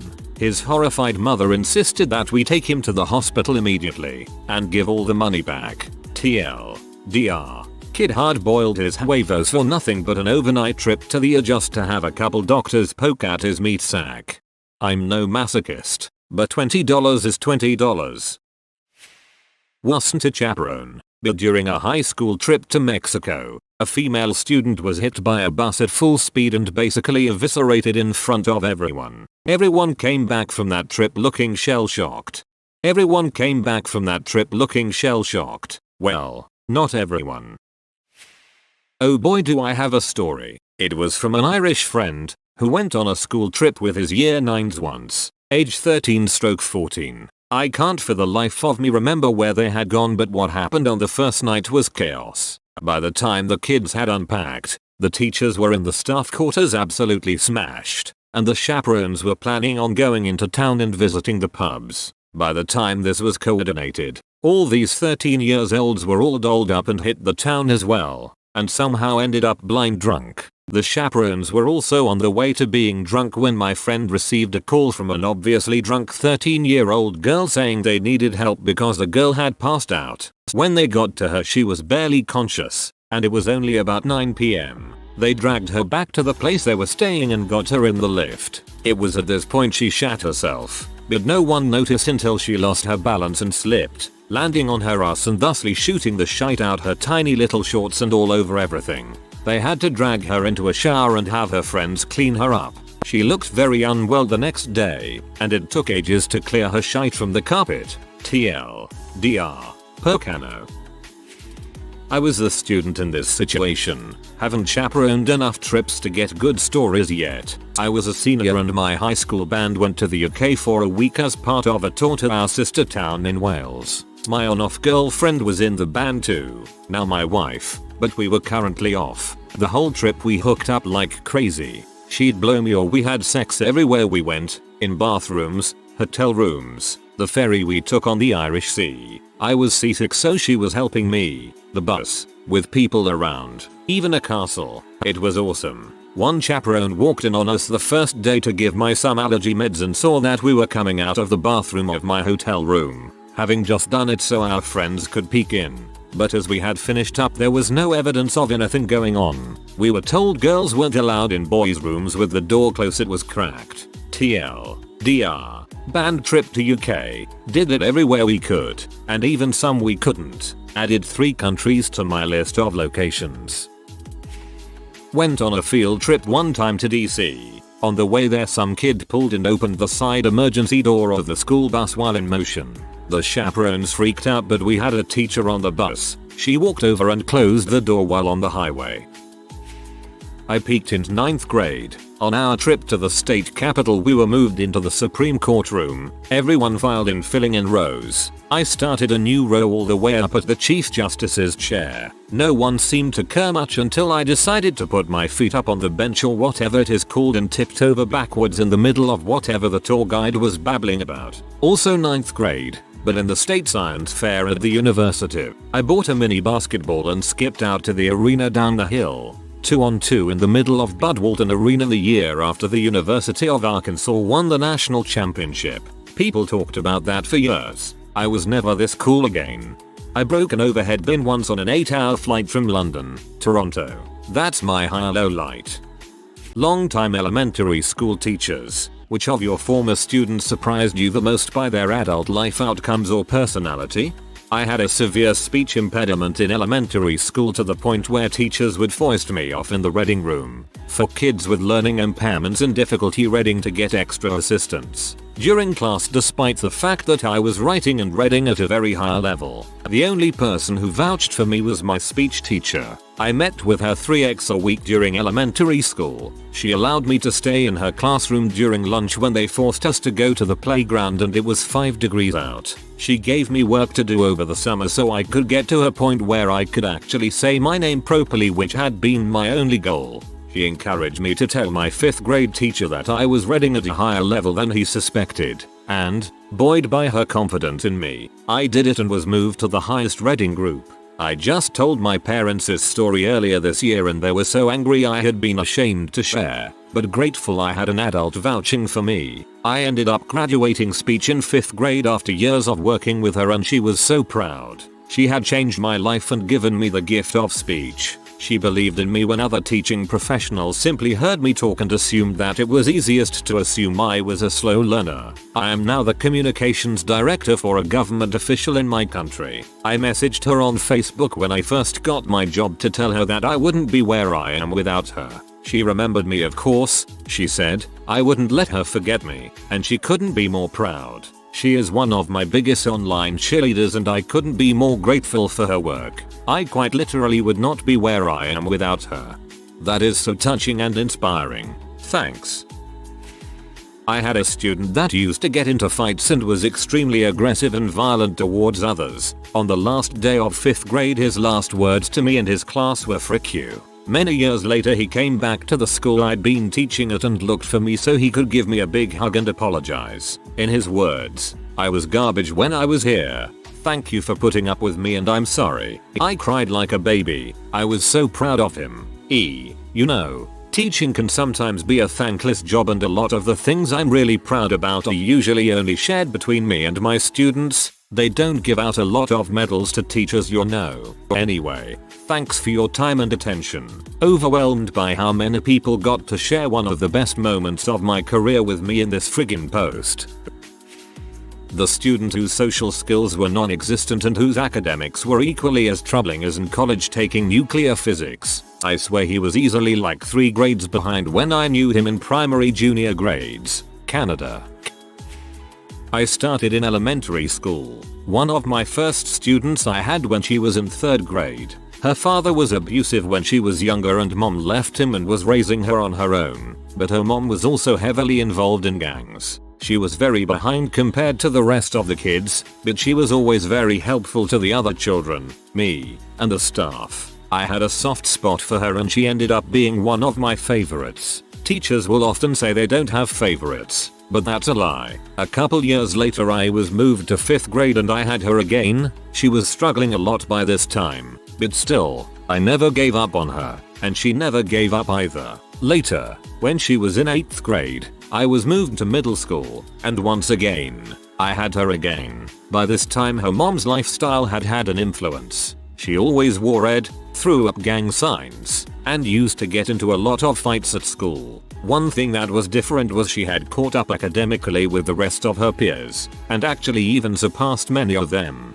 She used to come by after school and started seeing me as a mentor, and we had a connection, as I too was heavily involved with gangs in my teens and early 20s. When she moved on to high school, she kept in touch. Her high school was across the street and she used to come by after school all the time to check in. She eventually got involved in student body, became the senior class president, and was on the honor roll all 4 years. She got accepted into all 8 colleges she applied for. She is currently on a full ride scholarship at Stanford University and plans to continue with graduate school. She is very involved with the community too. She is currently 20 and a waitress but is planning on doing big things, and I know she will. I'm so proud of her.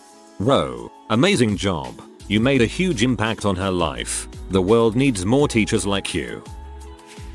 I'm not one of these great success stories, but I'm back home visiting and actually ran into my 3rd grade teacher at Starbucks. I was working on my laptop, WFH, but my parents' Wi-Fi is crap, so I work at Starbucks when I visit. I saw her sit down and it just kept bugging me why she looked so familiar, because I swear when I was in 3rd grade I thought she was at least in her 50s, so she would have to be like in her late 70s now or something like that. Chalk it up to a child's memory. Anyway, when I noticed she was getting ready to leave, I asked if she was Ms. 3rd grade and she said yes with a kind of confused tone, and I explained who I was and that she had been my teacher. She was so excited to see a former student and kept thanking me for taking a chance and saying hi to her, and that she wished more students would do that because she loves getting to hear about her former students' lives. So I guess if you are on the other side of this question and you see a former teacher, don't be afraid to reach out and just say hi, explain who you are, and just thank them for their role in your education. She remembered me as the little girl obsessed with acting and reading. Still true today. I guess my mom might count since she's worked at the elementary school I attended since 1993, but she recently told me about one of my elementary school classmates. I was actually pretty good friends with him, but I thought he was a bit slow, and apparently, he had been evaluated for learning disorders several times in early grade school. He apparently just started a surgery fellowship at a prestigious hospital in Philadelphia. He definitely worked very hard in grade school and middle school, and now that I look back, he definitely sought out the smart kids in class and tried to befriend them and see how they thought. Not me, but know a guy, lovely quiet chap who lived to draw. Teacher said his work was no good. Went on to be a senior effects artist and later works for a major computer games company and can of course draw. We call it primary school in the UK, and my mum's friend taught Ewan McGregor in P5. Apparently he was just a normal kid, youngling. My brother was tutored by an elementary school teacher and he was a complete mess of a student as a kid. She was helping him transition from a top prep school to public school because the prep school didn't feel he would ever amount to much in their care. She tried several methods to keep him organized and help his reading skills to no avail. She continuously checked in with his teacher, worked at the same school, to see his progress, and constantly had to talk to him on behalf of the teacher. Everyone loved him. He was just an utter mess. We ran into her a year ago and got to tell her that he got a full ride to law school at an Ivy League school. Blew her mind, but proof that some kids thrive in different learning environment. Terrible through traditional school, but when he got to college, he thrived because of breaks between classes. Time to study, picked his classes which were focused, then trying to cover 1,000 topics in a year, and got to know his teachers. Thank goodness for my parents holding out hope all those years, haha. I read it as tortured and for some reason it still works kinda. Not me, but a kid who used to be my friend. He was studios. He got good grades. Teachers loved him. He was well behaved. He wasn't bullied. He didn't bully other kids. He had a lot of friends. He wasn't popular, but he wasn't unpopular.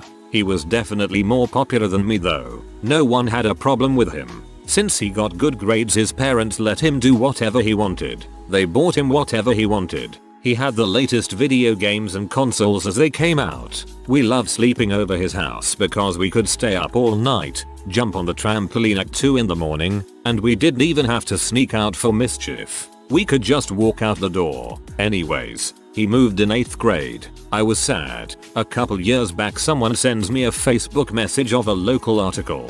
This guy stabbed someone 23 times and is awaiting a murder trial. I have no clue where his life took a hard left turn, but it did clearly.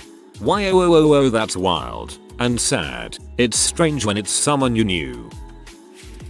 I teach English as a second language and I had a kid who spoke Arabic who barely could master English in the beginning, to be expected of course. Well, 8 years later he's on his way to being an astrophysicist. He came to school to find me to tell me last year and I've never had a prouder moment teaching. He told me I was the only one who believed in him. Not mine but my mom's story. She used to teach the 2nd grade and there was a kid who was ruthlessly bullied because he had another finger on his hand. He didn't come from a very good background and had to work jobs in the middle of school for his family. This is pretty common for low-income families in India. He was shouted at a lot by the principal as he missed like half of the school, so my mom told him to come to our house so she could tutor him every few days. He's now studying mechanical engineering at IIT, very prestigious university in India, and reached to my mom on Facebook and thanked her. I was expecting famous pianist. Not an elementary school teacher, but as a former child, I have something to say for Mr. Folly. Frick you Mr. Folly, I'm good at drawing. As a former child Lumpheo.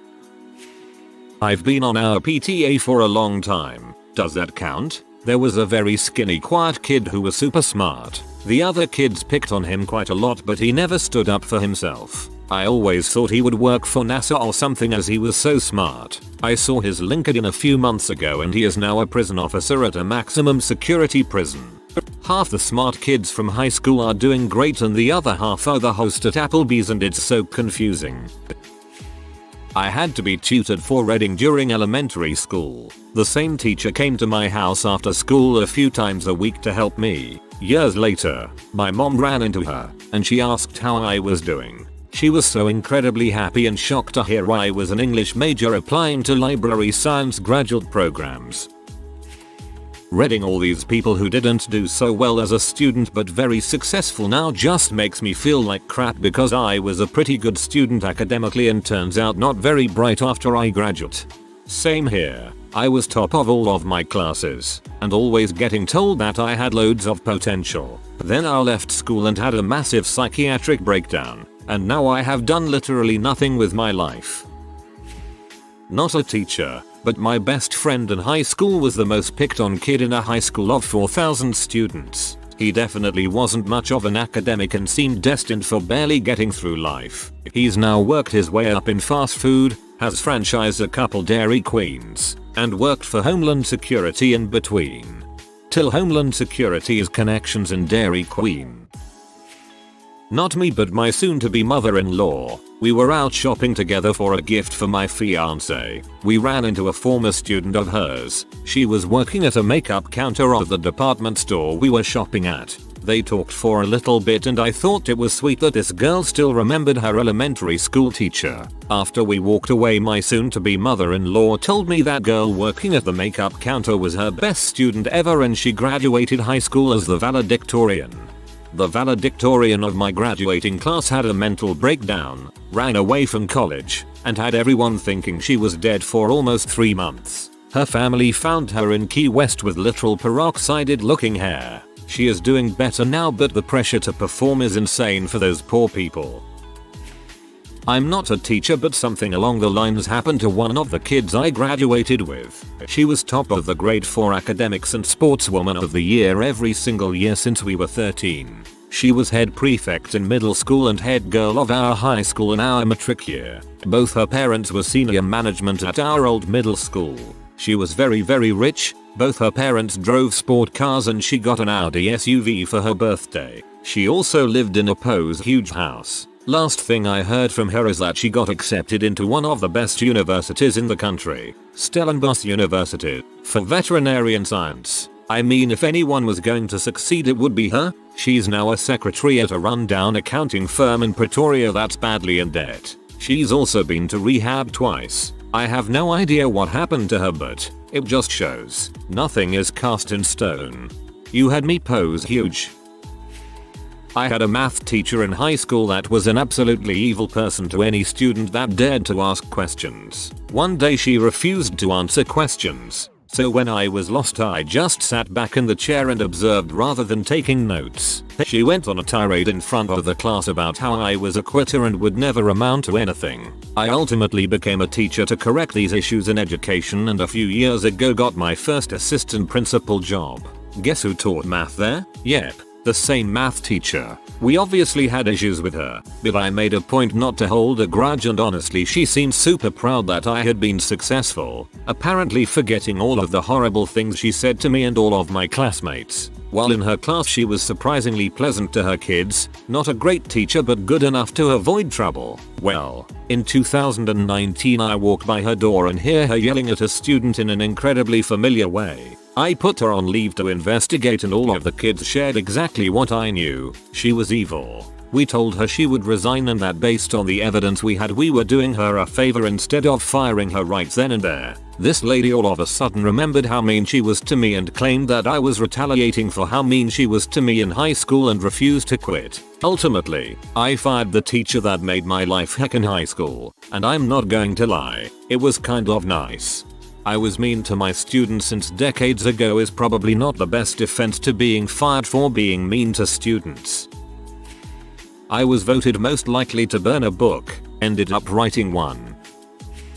My dad was a bad kid in school, like really bad. Fought teachers, suspended half the year, expelled from school dances, etc. Anybody in their right mind would bet their life savings against the chance he'd make anything of himself professionally. Well, now he's 49, never went to college, but worked his way up to his current job making six figures and had been offered promotions to pay more. Talking to him and meeting him you'd never guess he was probably the worst kid in the entire school district. Plus, he'd beat my butt if I ever did the crap he did.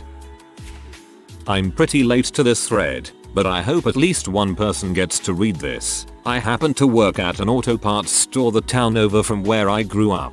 I moved to California, to the heart of the Central Valley. Myself along with my two other siblings were placed in the local K-6 school. I had the fortunate pleasure of having Ms. Adisho, who was such a loving and caring woman. She was always so kind and gentle that on few occasions I haphazardly called her mom. I used to cringe at that, but I think maybe she found it sweet. A woman strongly resembling her came to the auto parts store late afternoon with her husband. They were looking for a light bulb, and being the lone cashier assisted them.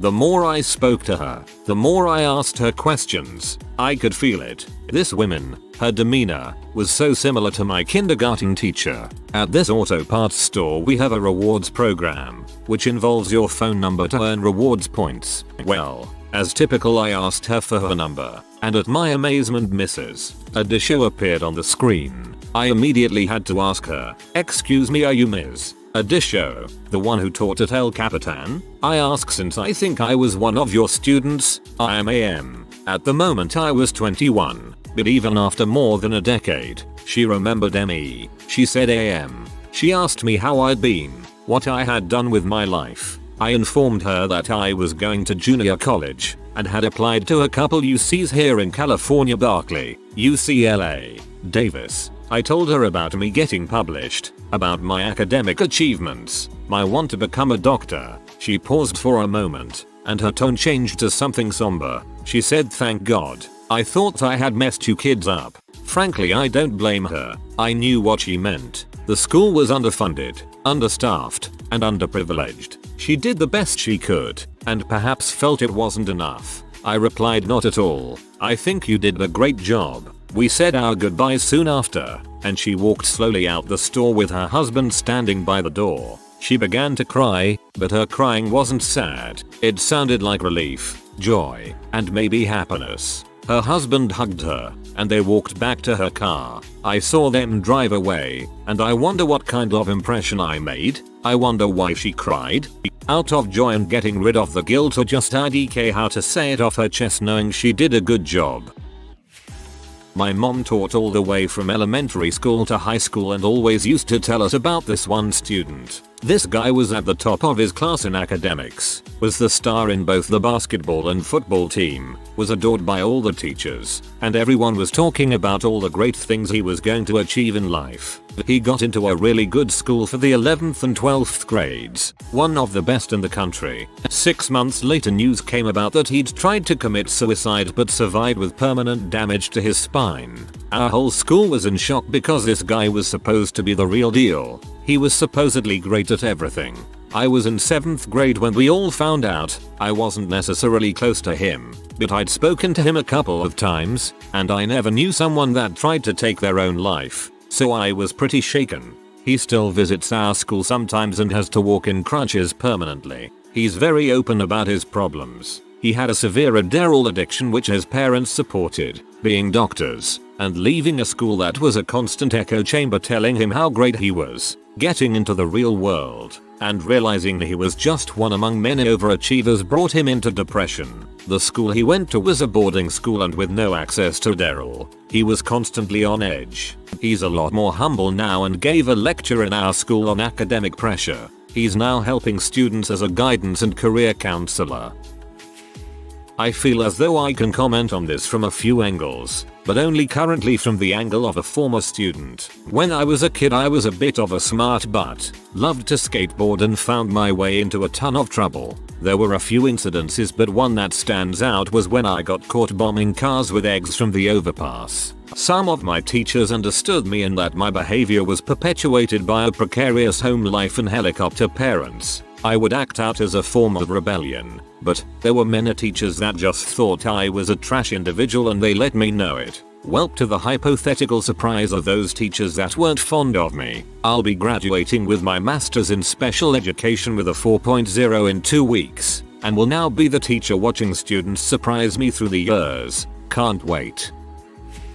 I think this applies to me. I was the kid that never passed exams the first time. Kids would tell me in middle school I would never graduate first semester of high school. I didn't pass 7 out of 14 classes. Right now I'm halfway through a master's program for bioscience engineering at one of the best universities in Europe. I would still call myself a mediocre student, but it's getting better. My thesis will be about vertical farming and for the first time in my life as a student, I'm excited. I moved so much in elementary school that I went to 5 schools, spanning across 2 states, so reading this thread is making me go, but in a good way. I was teaching 3rd grade. I had a kid that would literally shoot spitballs in class, through a straw. Kid would bring his own straws to school and chew notebook paper to shoot. This happened every day, probably 7 or 8 times a day I'd catch him doing it. He would just start freaking with other kids, poking them with pencils and crap loudly in the middle of class. Now, I hate sending kids to the principal because I feel it undermines my authority in the class. This kid was different though. He got sent to the office average twice a week. Just couldn't deal with it. He goes on to high school. I don't hear good things about him. I don't hear much, just that he'd fallen in with a bad crowd. It's 2005 when I'm teaching him in 3rd grade. Flash forward 16 years and I pull up to a red light on my way home from work. Red Lamborghini. Who is sitting there in the driver's seat? Of course this kid. No sunglasses. Actually he had pretty nerdy hip Jeffrey Dahmer glasses on. Mr. Igot, he says. And he smiled at me. Seemed really genuinely happy to see me. I didn't even had time to compose myself, realize it was this kid and respond before the light turned green and he rocketed off. He had this smile on that I'll never forget. Good for him. Looks like little fella straightened himself up. Most of the bad behavior comes from a bad background which influences the children. Not a teacher, but I do have a story. Back in elementary school I was always the smart kid. As definitions of smart elementary school kids go, it means I'm good at algebra. Another kid struggled with basic stuff, even into his high school years. I meet him about half a year ago, in relation to a business inquiry in Germany. He's apparently now a business owner, which has to do with tutoring, but since expanded into a small consulting company. We're having dinner next Friday. That's fantastic. I taught pre-K for about 3 years. Almost 30 years ago, I taught, in separate years, 2 boys who would go on to be murdered. together, before even graduating high school. They were tortured by an adult psychopath in a flophouse drug apartment, naked, bound, begging, in front of a captive audience including some kids they'd known as long as they'd known each other. They were stuffed into the trunk of a car, driven to the gas station, marched to an area just out of sight of several businesses, doused in gasoline, set on fire, and shot execution style. The man who shot them was mentally ill to start with, but also used them to the point of near constant psychosis. He'd just been cleared for discharge after a 72-hour involuntary psych hold, and had only been home 2 days. He was still in acute, paranoid psychosis, but had been assessed evaluated by inpatient psychiatrists as safe to discharge home. They were the same age as my child. They knew each other from first grade on. They had a lot of closer friends in common, some of whom I'd also taught way back all those years ago, some of whom had been unwilling witnesses to their friends' torture in the hours leading up to the murders. One of them committed suicide a week later. Anyway, I'm now a practitioner in Iku, and have been for 20 years. Spent several years at a level 1 trauma and burn hospital. Got really familiar with the terrible things people do to themselves and others. None of it hit me like these deaths had. I hadn't been desensitized yet, and I'd taught these kids how to tie their shoes and write their names. They'd been in classes, on field trips and sports teams, to birthday parties with my son for so many years. The way their lives ended, or were irrevocably changed, was as shocking as it was gruesome. I taught gym and had a little dude who excelled in my class but was a thug in everything else. My wife's food truck catered for a bike run where a lot of outlaw MCs took part. I saw the kid there and he was now the president of his own outlaw MC. He remembered me and introduced me to his old lady and other gang members. I was super proud of him. My mom has been a teacher for the past 25 plus years. There was one student in particular that stood out. This kid was insanely smart. In high school, perfect grades. He also got scholarships on scholarships plus full ride to almost any college he wanted. I think he wanted to be a physicist or engineer for NASA. After high school he headed off to college and fell off of everyone's radar for a while. We learned a few years later what happened. The extreme pressure to always be the best ended up getting to him. Everyone in his life understandably had super high expectations for him, but he couldn't handle it. He had a massive mental breakdown and ended up dropping out of college and went to work in some chain fast food place. I didn't know him personally and only met him in passing, but even I was sad. Such a brilliant mind, someone who had a lot of potential, reduced to a tiny fraction of himself. It's been several years since then, and I hope he is doing better. Him taking 5-10 years off to decompress, and then continuing with life sounds like a great life to live. He has a lot of potential, and some time off from life sounds like the perfect treatment. I think he has such potential to do great things. Teachers of Reddit, what's the most interesting thing a child has brought in for show and tell? Not a teacher, but we had a kid bring a military grade smoke bomb of some sort into my high school once for some class project. He thought it was a dud. All I remember is a whole crap ton of red smoke and then everyone going home early. At least you aren't the guy who thought it would be funny to set off a tear gas grenade in the locker room. One of my professors told me that when he was in first grade a kid in his class got his toe cut off in a lawnmower accident. The kid brought in his toe in a jar for show and tell. Like, suspended in some fluid or... I had one little guy bring in rocks and fossils to my class. Teacher here. Now, I love that stuff, too, so I'd bring in pieces from my collection as well. It started with bits of obsidian, amethyst chunks, local mollusks in shale, and it went back and forth for several weeks. We even traded a few pieces. I'm friends with his parents, and they were cool with it. Then I brought in a big, complete fish fossil from a local river, complete with sparkling scales. He thought that was cool. Then he brought in a complete fossilized beehive. I was gobsmacked. I didn't even know this was possible. His parents and I contacted the local museum, and that fossil is now on public display. It is the finest of its kind found in British Columbia, and the kid dug it up on his grandparents' farm. I can tell an interesting story. My youngest sister is adopted from China. We have a cousin, white like the rest of us. that's a model and at this point was in a lot of magazines like Cosmo, Vogue, etc. My sister brought in magazines to show off for show and tell. All the crappy little 3rd grade girls made fun of her saying that the girl in the magazines wasn't her cousin because of the white Chinese thing. The next time it was my sister's turn, she brought in our cousin in the flesh with a bigger stack of magazines. Checkmate. B. When I was younger, my sister got my grandparents to bring a miniature horse to the school for show and tell. Mind you, they had to drive 3.5 hours to do it and the horse rode in the backseat all the way there and all the way home. I think she won the award for coolest show and tell that day. A kid in a couple years lower than me had a dad that was a banker. He brought in some cool play money and even handed some out to kids, including me. When I showed my play money note to my parents, they were shocked to find it was actually $2 100 bills. I'm from the UK. A letter from the school went out to all the parents asking them to bring it back to school. Imagine that kid was in a crap load of trouble. A bit difficult, but we had a pet day at school and most people just brought their cats and dogs. At lunch we did a big show where people with pets walked around in a large circle. I remember hysterically laughing cause this one girl brought her pet fish and was trying to walk with it. We were probably about 6 or 7 at the time, so she was really struggling with the thing and trying to walk without sloshing the water. Props to her though, she loved her fish. We had this day too. I went to a rural school in Arkansas, kind of close to the Texas border. As a kindergartner, I once brought a homing pigeon to show and tell. The class tied a note to its leg and we released the bird. The next day for show and tell, I brought the note. That's awesome.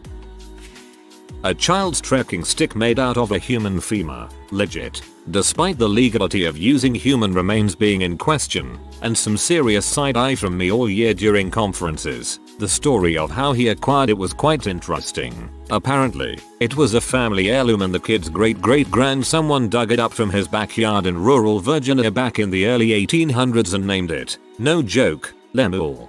Despite the legality of using human remains being in question, as far as I know it's perfectly legal to own and transport human remains in the United States. My son was assigned to bring his favorite book one day. Well, he was absolutely fascinated with the phone book that recently came. Took it to school. Later learned every teacher heard about internet generation kid who loves the phone book. AWW, this is actually so sweet. TBH, the phone book is pretty cool for someone who grew up with the internet as a primary means of communication. It's a look into how things were in the past. Not a teacher, but my cousin brought me in for her show and tell item once. She was 5 and I was 1, so I don't remember it, but apparently her classmates really liked me. I brought my granny once in grade 1 or 2. She was Scottish with a thick accent and I proudly promised the class that I would translate for them if they couldn't understand what she was saying. She talked about that until the day she died. Not a teacher, but I remember a student brought in a sword, which he claimed his grandfather took off of a Japanese airplane that he shot down during the war. I don't think his parents knew he took it. I still can't get around how a little kid was able to sneak what sounds like a katana to kindergarten. When I was in kindergarten we did show and tell by the letters of the alphabet. IDK how others did it. So when we get to W I brought my dad. His name is Wes. I grew up around horses, so when we were on H my dad brought a horse for us to pet. The town I lived in was really small, so it wasn't the weirdest thing. My sister's class did show and tell the same way. She got L, so she tried to bring in our aunt. Couldn't figure out why because her name starts with V and she's an artist in NY. Nothing L related. Of course everyone tells her this. Then sister gets all mad and is like, but lesbian starts with L. She ended up taking an LP. I'm not a teacher, but when I was in elementary school I brought in my pet squirrel. My dad had a schedule in which he was off work that day, so he brought her to the school for me in her harness and leash. I had a kid in grade 1 bring in his sock. He said it was smelly and used it for training to cope with bad smells. 17 5-year-olds rolled on the floor in hysterics. Best show and tell ever. He sounds destined for greatness. Great smells. Taught at a rural Canadian school last year. Kid in grade 6 brought in pictures of a hunt he went on with his old man. One picture was of this little 4-foot boy holding a severed deer head. "Check this crap out," was what he said to his friends as soon as he arrived that morning.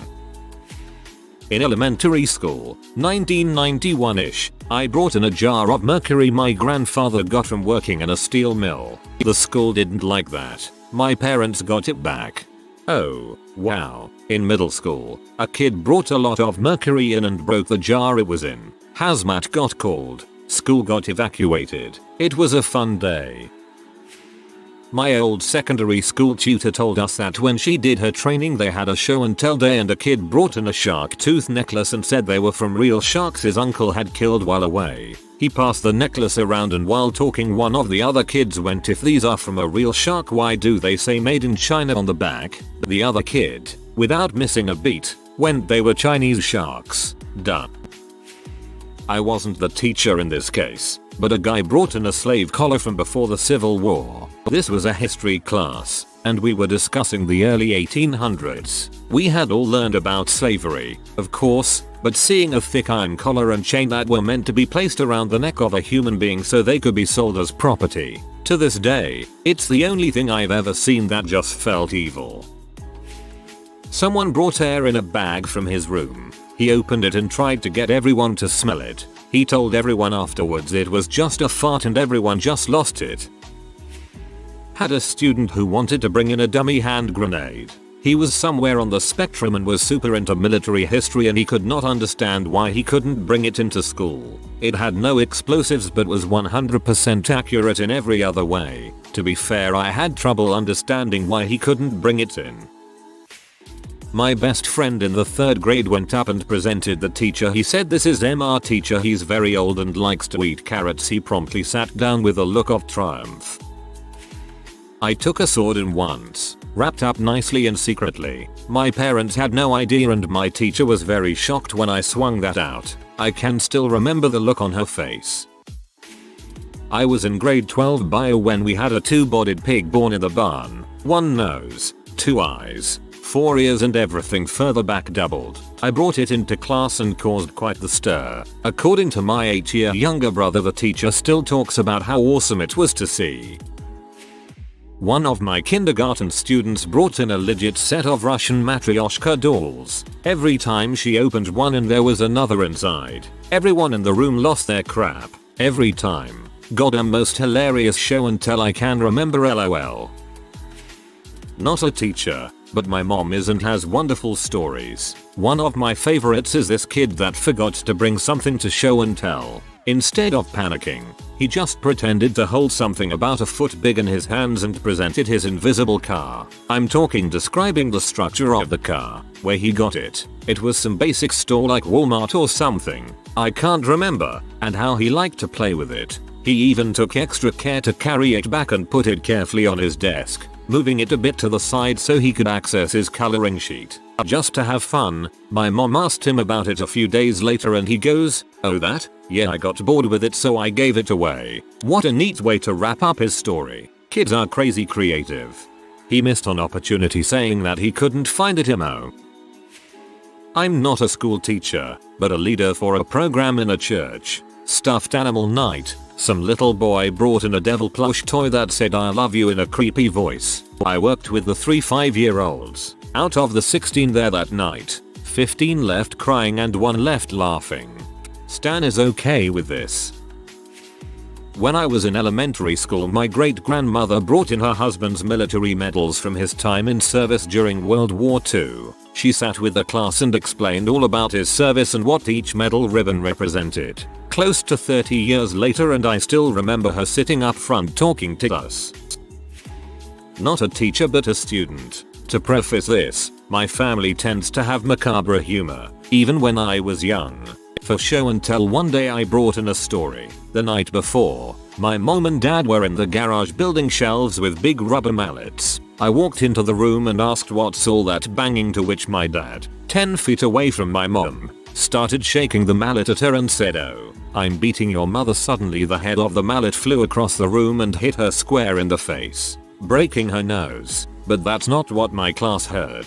They heard the story of how my dad was beating my mother with a rubber mallet and broke her nose. This resulted in some fun trips to the school counselor and a visit from CPS. Why did I tell the story to my class? In all the commotion I never got a toy for show and tell, and that's all I had on hand. It was a fun time on all sides.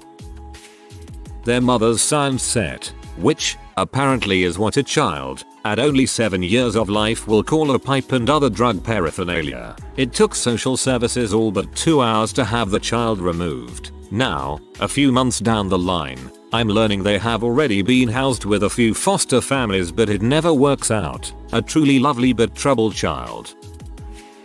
Not a teacher, but my favorite memory of show and tell. When I was in kindergarten, the first time we had show and tell, I bought in my favorite stuffed animal. Think on the late 80s cartoons. It was one of those. Sitting in the classroom circle, I remember looking across and seeing the exact same toy being held by another little girl.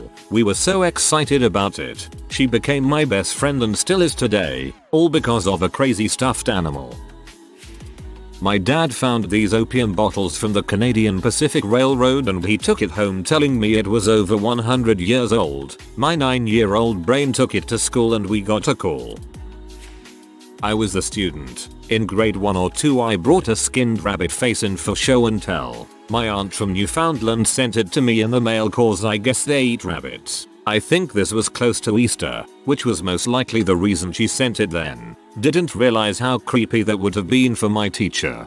My little brother took a cleaned rabbit skinned at his show and tell, because he and his friends used to go rabbit hunting with their bows and arrows. Obligatory not a teacher. I brought in my great uncle when I was in kindergarten. He fought in World War II and was an anti-aircraft gunner. He had a shell explode near him and had huge shrapnel scars on his legs that he showed off. I explained about bombs and debris and he told stories about his time with the Canadian Army and lying about his age to go fight. My teacher thought it was pretty morose and that we were a bit young to discuss war, but I think he did a good job of explaining things on a level 5-year-olds could understand. I honestly think it's so cute when kids are like, I am bringing you for show and tell like me. I'm honored. Thank you.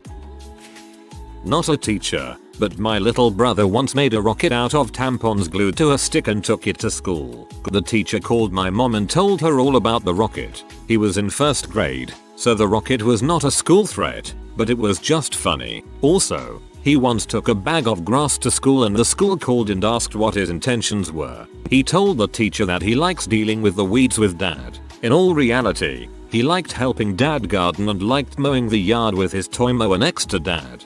Please tell me you or your parents have a picture of that rocket. Not a teacher, but in 3rd grade I had a bunch of baby chicks hatched. I think I originally brought in a toy, but then my grandpa came by to drop off my lunch. I had forgotten right when it was my turn to show and tell. My grandpa had brought in a runt baby chick he was keeping warm in his coat pocket, and instead of the toy I decided the little chick would be my show and tell for the week. My teacher loved it. The kids loved it. My grandpa loved it. It was great. Not a teacher but a kid at a school local to me bought in a deactivated stun grenade. Teachers bought the army in, kids were evacuated. My son feels his rock collection is no longer interesting enough. To be fair, every rock is a stun grenade if your aim is good. I brought in pictures of my family vacation to the World Trade Center for a kindergarten show and tell that was on the 9th of October 2001. Dang, I wish adults could have show and tell at work. You could do a little presentation and tell jokes or stories or show off a cool hobby and it would bring you closer to co-workers tbh.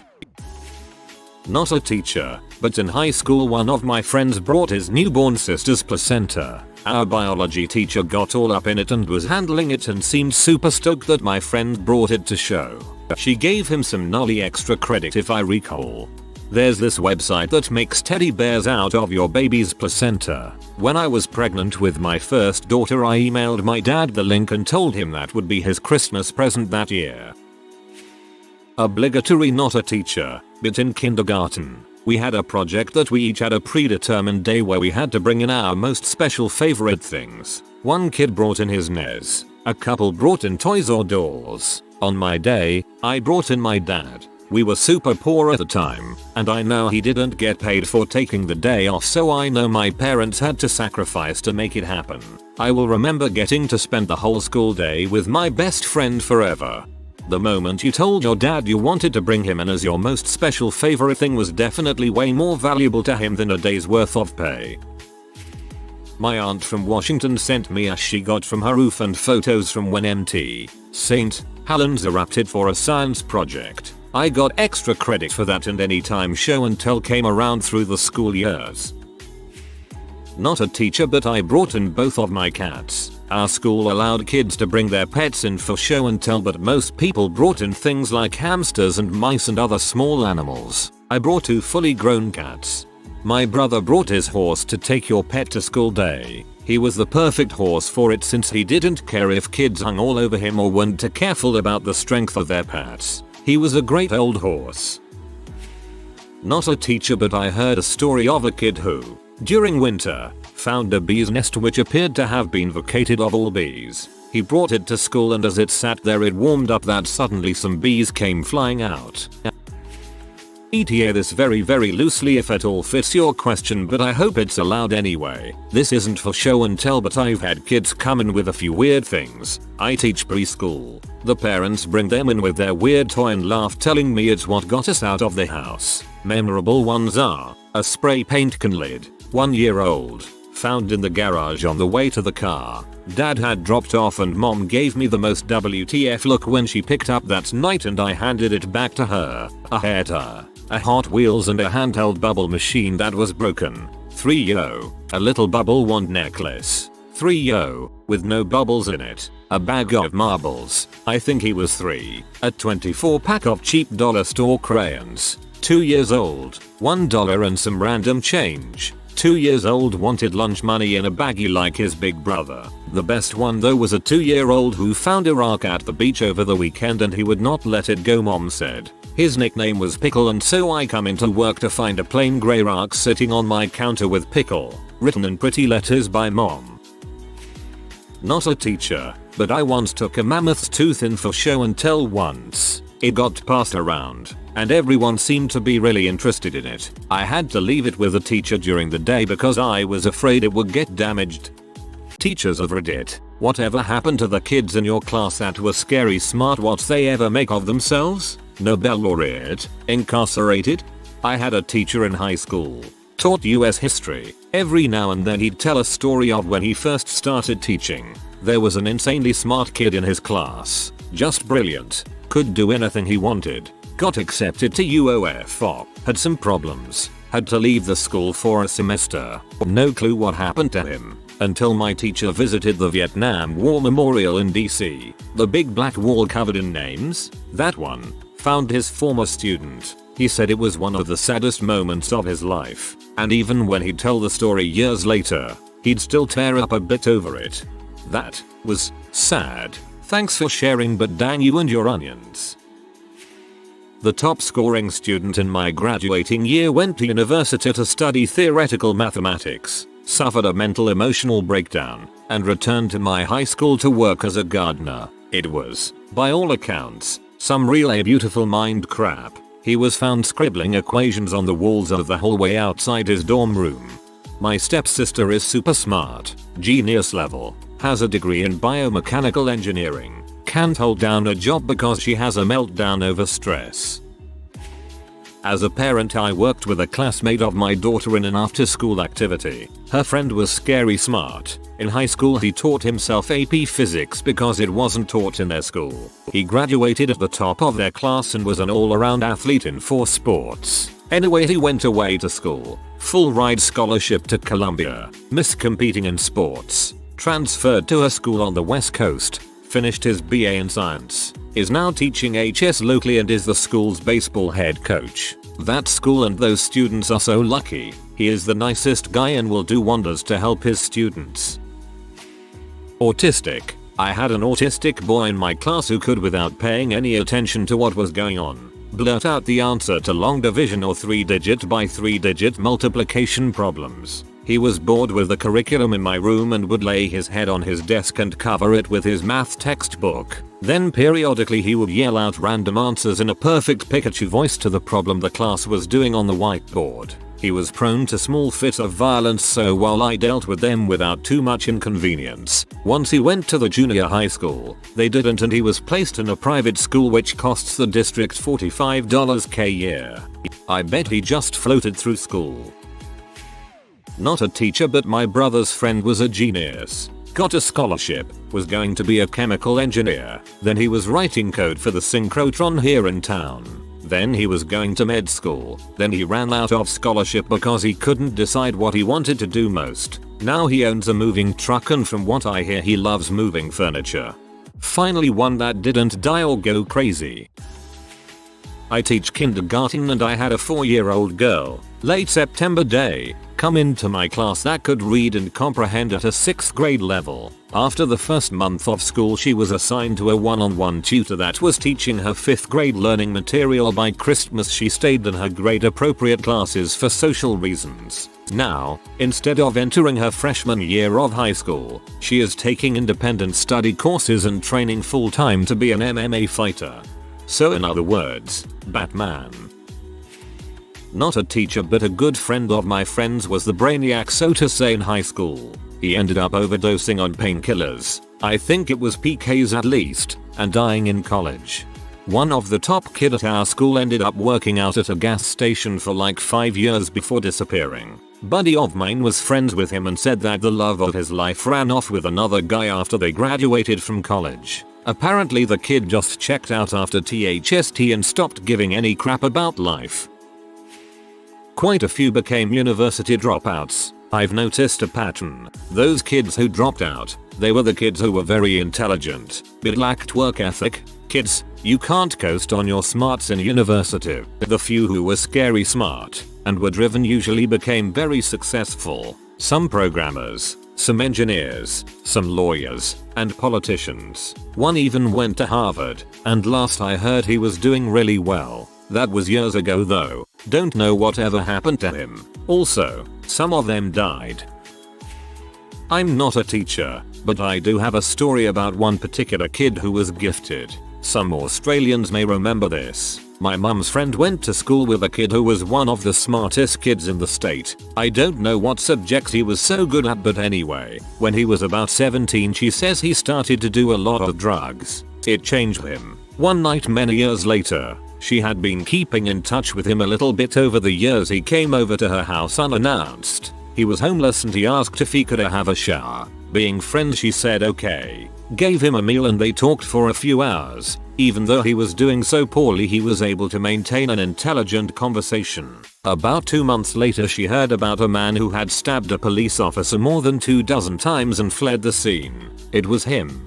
He then led the police on a 3-week-long chase through the very dense bushland. The professional trackers who had been hired to help the police said they had never seen a man able to move through that area so quickly, even when they followed a trail, which he wasn't. After 3 weeks he was recognized at a cafe drinking a coffee. When the police apprehended him he did not run or protest. He was schizophrenic and had no idea what he had done. He didn't even know he was being chased for 3 weeks. One of the most brilliant undergraduate students I've ever had suddenly fell off the face of the earth midway through the second course he took with me, not even completing the final project. He didn't talk to me again, despite repeated emails and my efforts to help him turn his grade from an incomplete F into the A he was on track to earn. A year and a half later, I happened to run into a young lady who looked uncannily like him on campus, and we exchanged a brief look of familiarity. On a hunch, I emailed one last time, expressing that I hoped he was doing well and that there were no hard feelings, no matter what caused his absence. She replied that she had been struggling with her identity, had a bit of a breakdown that semester when she finally realized she wanted to transition, and was too embarrassed to reach out to me after the way she left things in class, and unsure of how her professors would take it. I tried to express that I was supportive of her as a student, no matter her gender identity, but we lost contact again after a few more emails, and I think she was still ashamed of dropping out. I think she's since moved to a different department. She's a brilliant student, and it bothers me to this day that her schooling was so impacted by her struggle to come out as trans, and by her fears of non-acceptance. I just hope that she's able to apply her mind to the fullest wherever she ends up, and that she gets the credit she deserves for it. What I like about this one is that there's so much hope to it. She's still a bit confused now, and obviously it's not ideal where she is, but I have high hopes that she will find her peace and back to being badass again.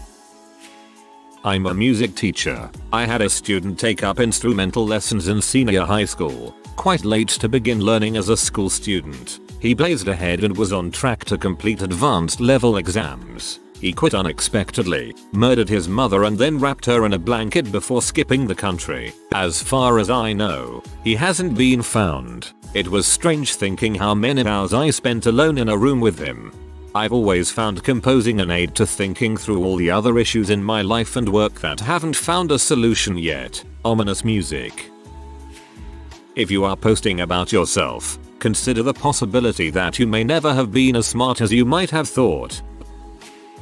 Depends what you consider to be smart. The dumbest guy I have ever met, a contemporary with next to no people skills, had a double first from Cambridge. He is now, and has been for a long time, a college professor, guy I was mates with in school. He left at 16 and went to be the tea boy at a local factory. He was just very good at getting on with people, watching and listening, and learning on the job. Very smart in this way, so he eventually ends up as a deputy manager, and then the company gets bought by a US corporation. American management like him so much he is hired and transferred to their head office in Delaware, where he and his family have been now for some 20 years. He is R&D manager, gets paid handsomely, his kids are schooled well, he has a massive house with a pool, a few cars for the family, a boat, international travel, and an apparently happy marriage. All because he is smart enough to get on with people, and education never taught him that. Those who can analyze and always get on with a random guy can do anything. I'm a newish teacher, and I'm very hopeful for all of my students to go out and do big things, but I had a colleague who had a student who went on to city councilman who was pretty smart. Teachers also rave about this one who became a teacher himself. Apparently he was brilliant, a tad lazy though. Laziness is a disease. I don't want to be lazy. I went to a school that had a pretty stellar gifted program, so I knew a half a dozen kids who were incredibly, scary smart. At a school for smart kids, these were the ones who made everyone else look like idiots. First off, all went on to Ivy League schools. 2 are politicians now, still small time local stuff. One will be a senator someday, the other will likely never get past city stuff. He's very idealistic, and won't associate with the party. He doesn't have enough money to have ideals, though, but I always vote for him when he comes up in an election either way. Another one just graduated medical school and is an intern, and another is a software engineer. The others, I lost track of. Interesting point. None of them are lazy kids who sit around lamenting about how they could be something if they were only motivated to do so. Not a teacher, but everyone called me a genius in high school. Sadly, I just don't have the motivation to apply myself. I freaking hate these threads. I go into here expecting a treat, like a charming story about a MF trans or something, but then I have to drudge through post after post of internet geniuses talking about how great they are without a hint of irony. There's a story of a MF trans in here somewhere, trust me. I went to school out in the middle of some fields. A lot of the kids in high school were poor and didn't really give two shoots. But this one girl, she moved to America when she was 8, didn't know a lick of English. By the time she was 9 she was at the top of her class. I went to her house once. It was very noticeable how incredibly poor her and her family were. But she just had something in her. She knew she wanted to do something exciting and important with her life. SJE graduated with something like a 5.0 GPA, AP classes, and earned a full ride to Harvard. When I asked her what she wanted to do, she said something along the lines of I don't know, maybe be a brain surgeon and write a book. She couldn't decide what she wanted to do, because she wanted to do it all. I feel sad every time I think about her. She wrote me a letter our junior year, saying she had wanted to be my best friend since middle school. It was more like a poem really, the way she wrote it. I don't know why she liked me. I never hung out with her enough. I couldn't understand her as a person. She was so intelligent and somewhat strange, but she has been such a role model for me since my first year in college. I haven't talked to her since high school, but last I heard she is still at Harvard. I hope she's doing well. If anyone is going to change the world, it'll be her. I've read a lot of these comments that say I was a smart kid. Now I read it in my mom's basement all day, and I've come to a conclusion. The American educational system caters to the bottom middle of the road student. High-level students are not challenged enough. High school is easy for them and they're able to just coast by on memory alone. Then, they get out into the real world and have no work ethic. I know this holds true for me, and the saddest part is that I'm a teacher and I find myself often teaching to the middle of the road.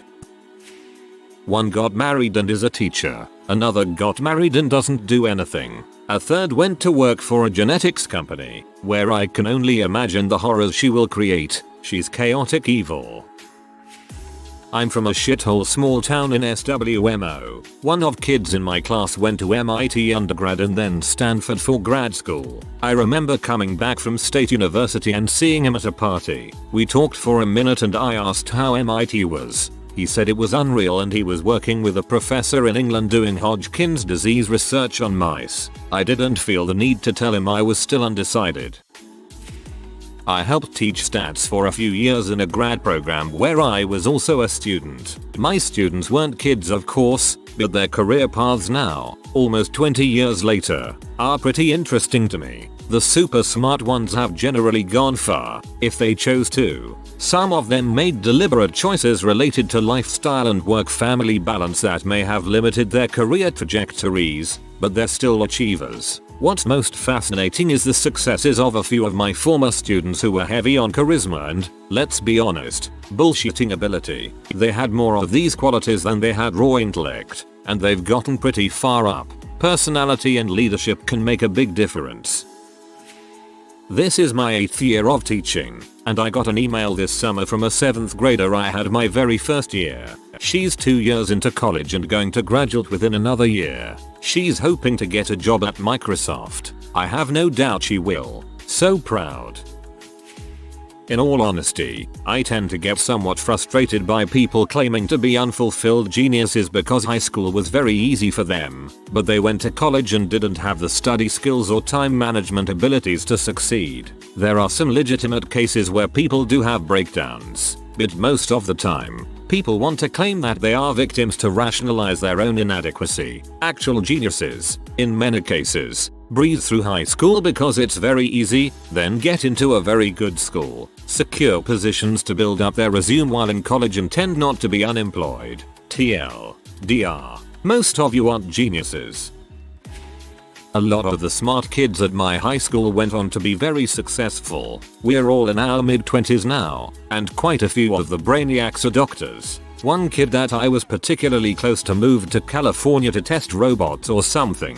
That's all I can tell from his Facebook page. It's quite inspiring because we came from the worst school in the city. Parents moved so their children didn't have to attend. We had barely any arts or sports funding, and our textbooks were from the 1960s. Fortunately, we had amazing teachers that pushed and supported us. Teachers might not be the best ones to ask about this since students generally do not keep in touch with them, or at least, that is the way it is where I live. Students on the other hand sometimes keep in touch with each other after graduating. Yeah, here are my 4 smartest college classmates IMO. Class of 2010. 1. PhD in math. Dropped out and now a HS math teacher. 2. Harvard MBA. 3. PhD in econ at Yale. 4. MD PhD at UMich. I'm a substitute, if that counts for anything. I'm only a junior in college, so I know a lot of the students I teach. This one in particular was a good friend of mine. She was ridiculously smart, valedictorian, president of Model UN, sharpest wit you've ever encountered. She graduated and went on to Princeton. She stayed there 1 semester and, because of a whole big fish small pond to small fish big pond crisis, she ended up dropping out. Last seen, she was bagging groceries and living with a guy who knocked her up at 19. Being a substitute counts for a lot in comparison to the parent comments of late. I don't know how a girl with such an intellect could make a mistake as big as getting knocked up at 19. The valedictorian we had last year is a mathematics upper level physics wizard. His goal is to find a job teaching science courses where he can get grant money to fund his research into some crap I can't even pronounce, much less spell. Interestingly, this year we had a brilliant graduate go into journalism, quit, and become a member of the clergy. This thread is filled with negativity, so on a more positive note, in elementary school we had this program that would take some of the accelerated kids out of class for a few hours once a week to take some more challenging, but fun classes. There were no grades or anything. The intention was to spark an interest in learning beyond the boring repetitiveness in the standard classroom. We'd have mock court cases, learn about ancient mythology, computer programming, architecture, etc. This was always my favorite day of the week. That began in 4th grade and students were selected based off of their scores on state tests. It's incredible when you look back and see how well 90% of those kids did through HS and college. Everyone in the top 20 GPAs at graduation was also in the program. The majority of kids went to Ivy League schools and are studying to be doctors and lawyers. But to keep the theme of this thread going, one kid went on to try and rob our local bank for drug money, failed, and fled by foot to another bank further down the street. Our most brilliant student in high school, who left 2 years early to attend a prestigious college at the age of 16, now works as a secretary at a trucking company. Story told to me by my teacher. A kid in 9th grade was taking senior college level classes. The current one with this teacher was a basic computer science class. Now the kid, being so smart and young compared to the rest of the class, was often teased and picked on, mostly by one jerk. Well, one day he's on his laptop having finished his work early, and the kid next to him is once again teasing and making fun of him for whatever reason. Keep in mind, it's towards the middle of the school year, so a big midterm project was due within a week, and each person had worked on it for a good 2-3 weeks. Anyways, the genius calmly turns to him and says in the middle of being made fun of, "Hey, your email is randomguy123 at whatever.com, right?" The guy making fun of him pauses and goes, "Yeah." Why? The genius gets up and walks away without another word. Fast forward to the end of the week. All the projects are due, and the jerk claims his internet and computer have been down, not functioning correctly for the last week. The teacher, having heard this excuse before, tells him to open his laptop and simply show him what he has. The jerk opens his computer and logs onto his email.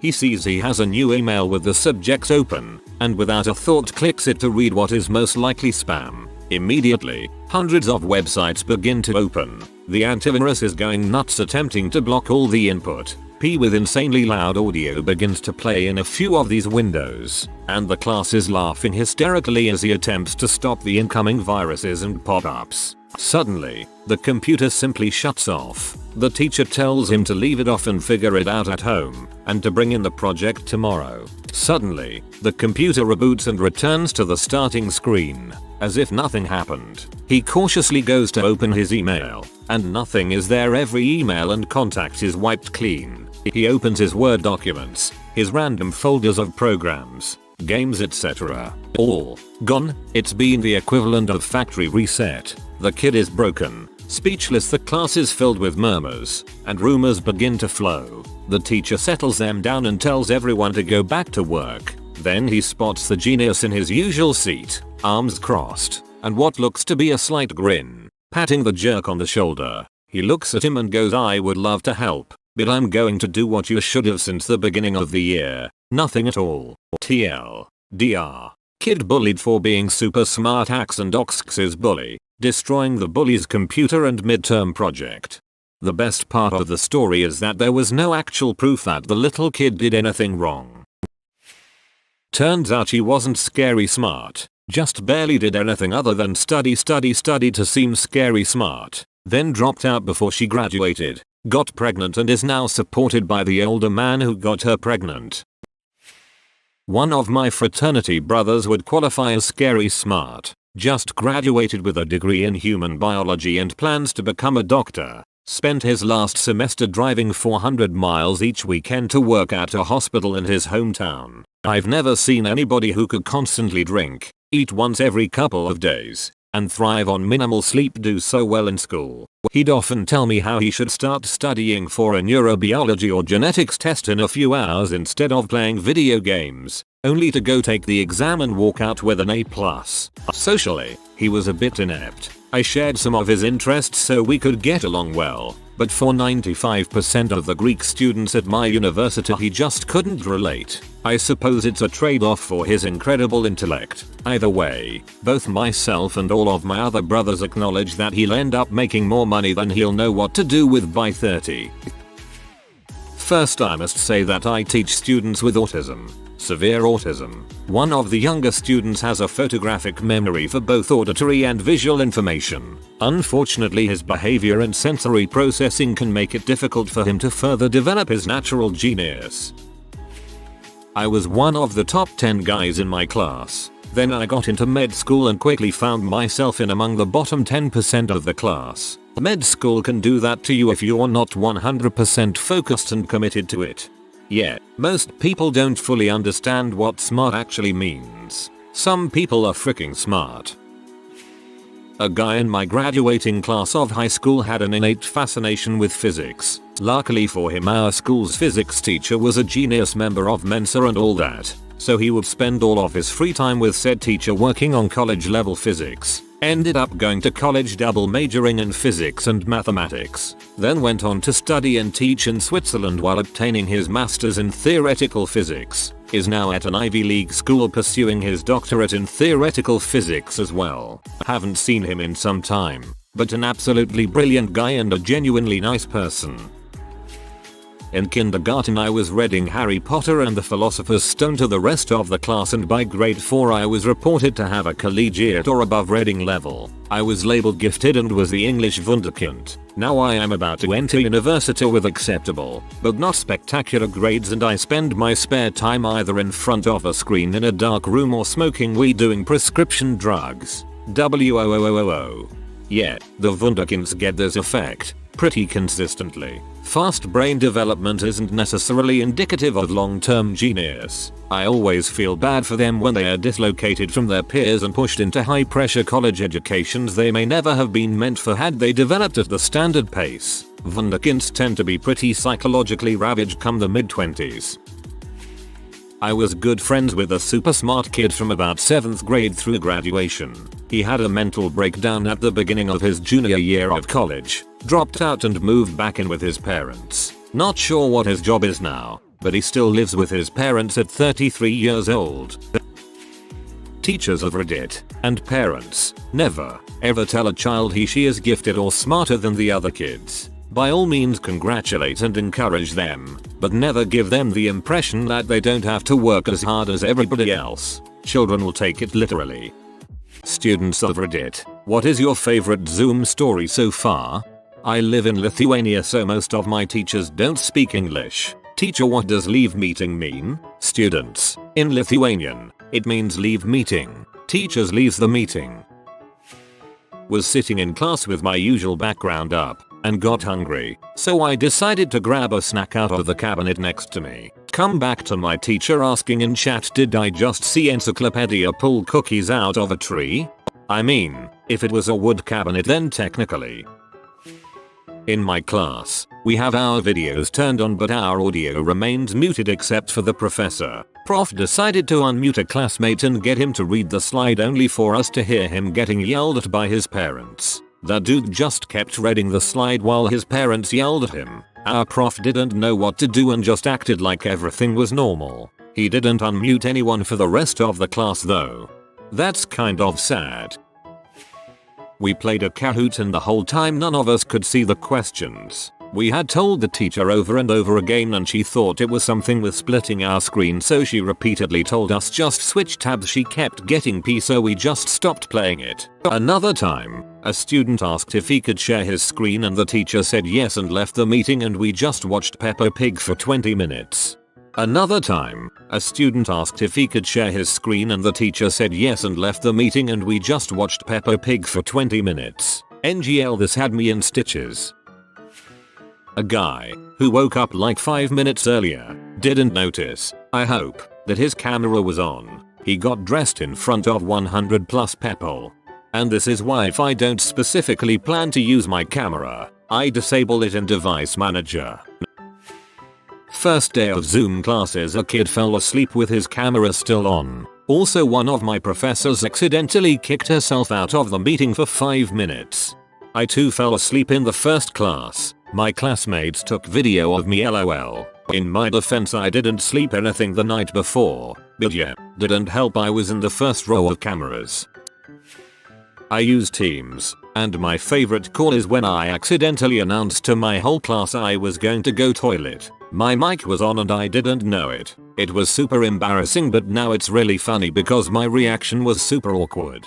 If you've the nerve, you could make it a running joke and make it your sign off. Teacher, okay class, see you all next time. Other students, bye, see you ugh, etc. You, don't know about you all, but I need the toilet, bye. Second to last class before the final. We are already behind on the material. It's a 3-hour class with a break in the middle. The professor said she is going to rest her eyes for a few minutes. Emailed us about 4 hours later and said she fell asleep. No, I didn't do well on the final. One thing I've learned from school is that you can learn most of the stuff you need from the textbook and the internet. I know this because my teachers were garbage.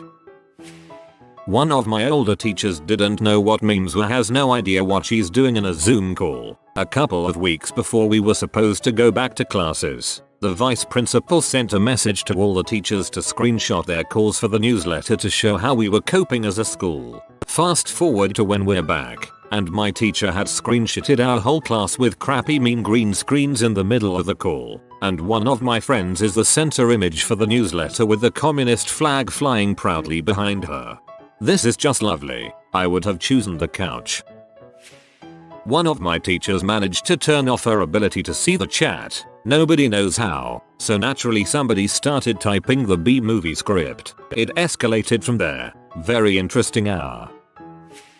Our teacher was screen sharing and I randomly discovered a pen button. So I clicked on it and turns out you can draw on the shared screen. I just started putting some dots there, thinking oh, this is cool. Then the teacher said, I don't know who's doing it, but stop drawing on my scan. I kinda freaked out and deleted it. It didn't occur to me that everyone could see it XD. Just start drawing over the teacher's face.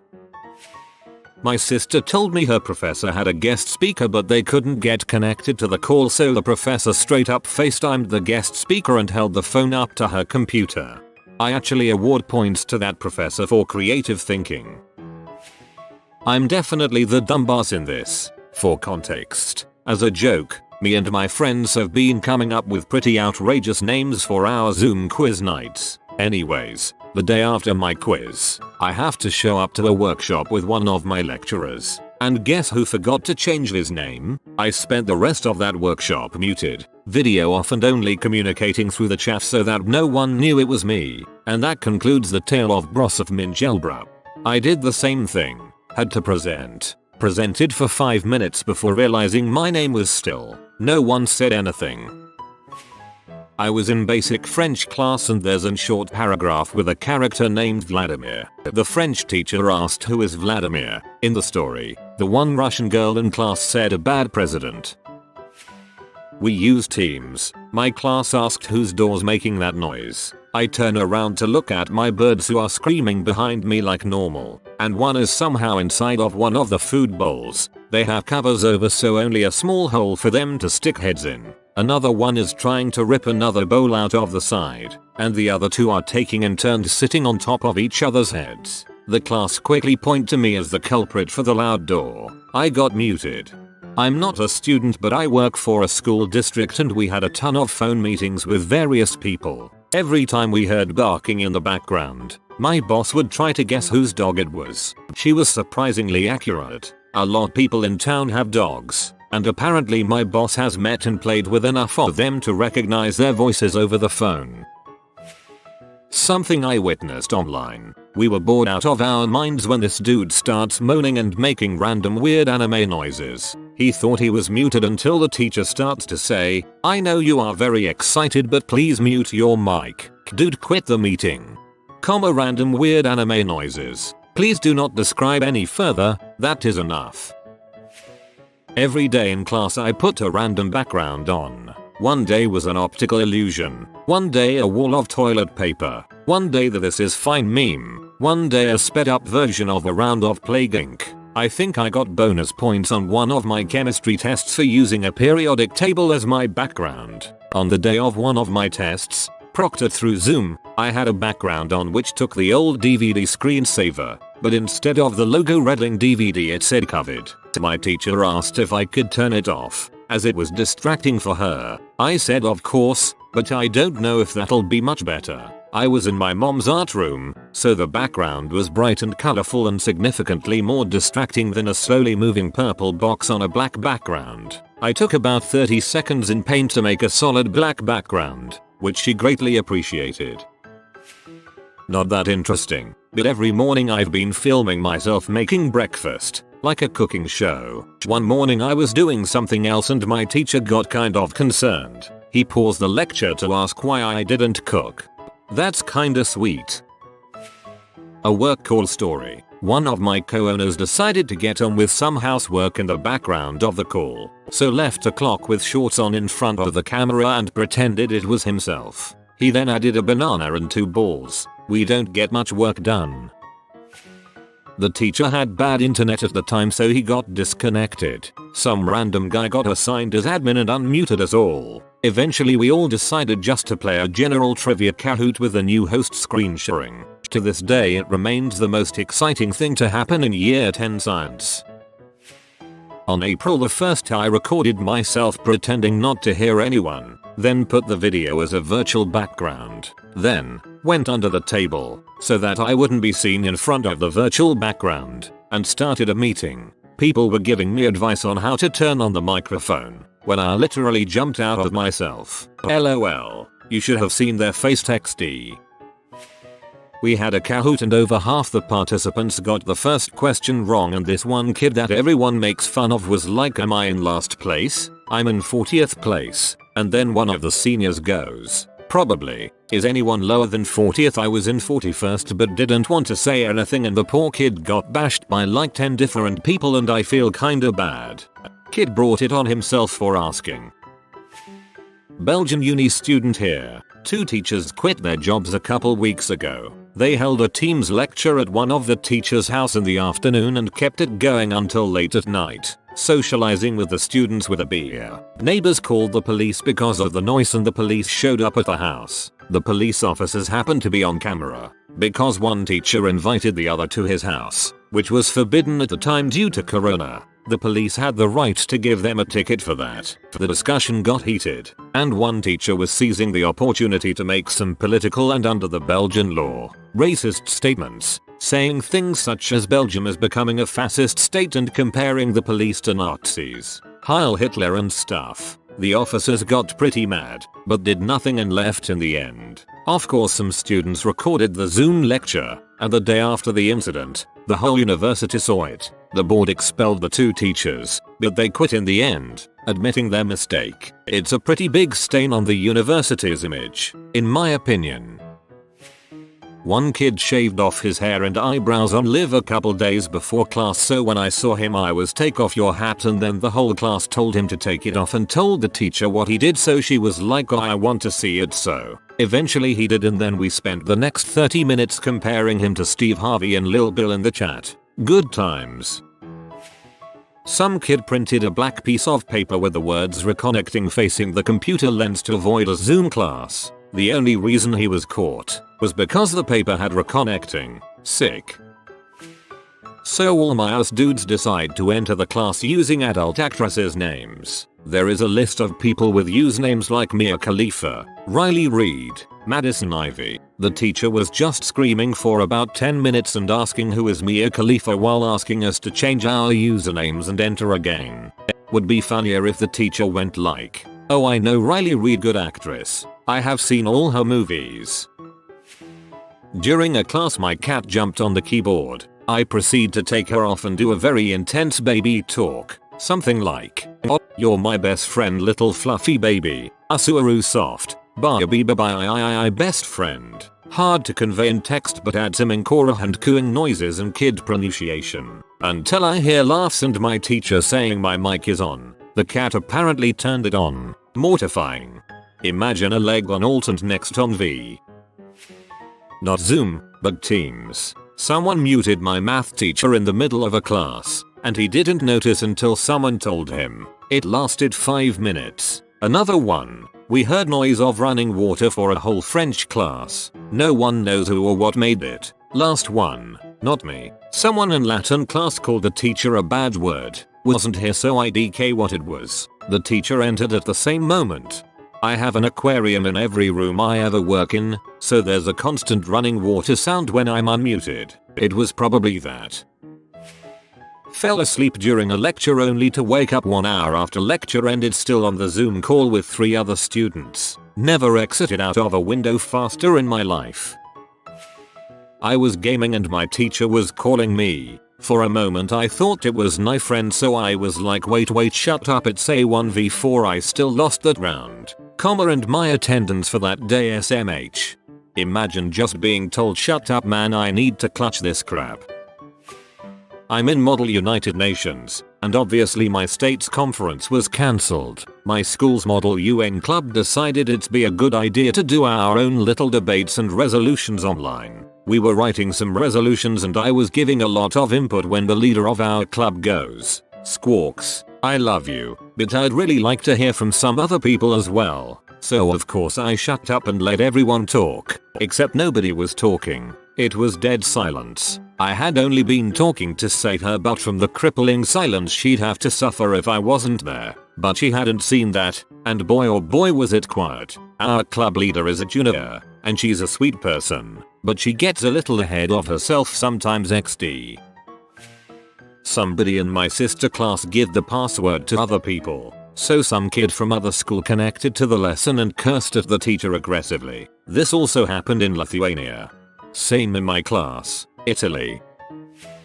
One that happened to my class was, we had a business studies class and our teacher is one of the best and coolest ones in the whole school. She was sharing a presentation with us and kids figured out the right feature and started drawing random crap until she got pee off and told whoever it was to stop. Kid replies by writing "Sorry mom." She asks child, "Did you get everything?" The kid writes back, "Yes mom, you're a very good teacher," and she must have liked that because for the rest of the meeting the kid would answer her questions by writing on the screen and she wouldn't say anything cause it was always in the corner or something not really interrupting. Then suddenly a bunch of other kids started drawing random crap too and the odd kid writes, "Guys no, don't interrupt the meeting," and she says something like, "Oh what does this button do?" and somehow she got a list for everyone who was drawing on the screen and she called them out. Nobody drew anything else for the meeting except the odd kid and I'm sure as heck glad I chose that one subject to not draw anything in. One thing that happened to a bunch of 10th graders was some kid screen shared P to the meeting and it got the school to ban Zoom calls and the management decided to create a new Microsoft Teams ID for every single kid using a newly created email ID specifically for this using the school domain. Got our classes cancelled for 2 days cause they had to create all the IDs but it was worth stopping all the shithousery. Shithousery haha.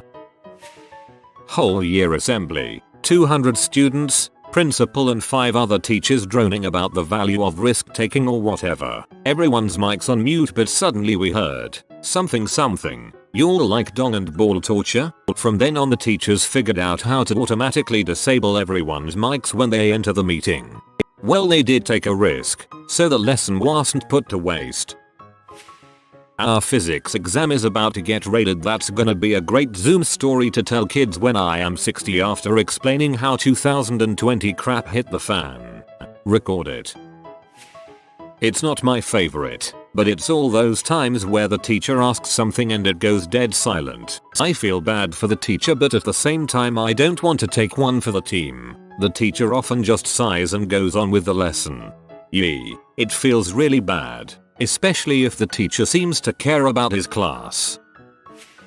I accidentally muted the CEO of a large company for everyone in the call who was guest lecturing our class. Stupidest thing ever. Had a super chill teacher. I do online class normally, so COVID hasn't affected me or my classmates. We have a pretty small class, 9 of us plus teacher, since Native American studies isn't very popular. One day this kid decided it would be a great idea to have a smoke session while our teacher was getting ready for our class. Teacher comes and sits down in his chair, taking a few seconds to look over some papers before looking at the screen. Meanwhile, Buddy is sitting on his bed 5 feet away from his screen, blowing a fat cloud out of his bedroom window. Teacher sees us and stares at him, all of us thinking he's gonna get in huge crap. Weed wasn't legal yet, and the teacher finally opens his mouth and says, "That was impressive. Name. Hope you're able to stay awake through class today," like it was absolutely nothing. My tay will have a theme for every class. One day he is in a tux in a ballroom with his water in a wine glass. The next day he will be in skiing clothes and in the Alps with his water in a beer mug. The weirdest one was definitely when he dressed in a white shirt that merged with the background and claimed that he was wearing an invisibility cloak while sitting in the Hogwarts main hall. That's so cool. So I was in Portuguese class and this teacher sends a lot of exercises and then asks the students for the answers. In comes the turn of a classmate of mine to answer and he says, "I read it on Monday. I don't really remember the text." And the teacher goes, "You do know that I can see who opened the file I sent you, right?" And the guy is just silence. Meanwhile I'm just losing it laughing.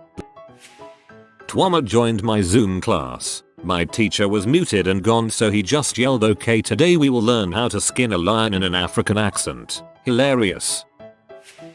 My teacher ran out of material. AP testing wasn't far away, and just started to practice throwing axes in his backyard since that was his hobby. It was very cool. Alright, so I had just switched to my new high school right before the pandemic and I was introducing myself to the class via Zoom. It was going pretty well up until my AP Lit class. The teacher was, in my opinion, smoking hot. Like it looked like she might have been fresh out of college or something. I didn't object. But at the end, instead of saying "It was nice meeting you," I ended up saying "It was nice doing you," followed by a pause, followed by an audible crap. Then I left the Zoom meeting and drowned my regret and embarrassment with some Chinese food. Oof. A girl was having sex with her camera on during a final. It was apparently an accident. The funny thing is that she didn't even look that into it. Kid in my old high school decided to name himself Hintavirus and played hentai in the background. Now the school is on a witch hunt for him for sexual harassment. It is an all-boys school and the discipline master is not particularly well liked, so no one has ratted him out yet. My sister yelling and oh shit, I got my period and I need to refast this day. That was during Ramadan, and getting a period after 12 PM means they're gonna keep on fasting till the day ends, but after Ramadan you have to repeat a day. My worst experience so far. People who used to be straight A students but later changed. What happened? I lost interest. I felt myself becoming dumber. I realized that college is hard and not as easy as acing school, but that did stop me from feeling like I lost it.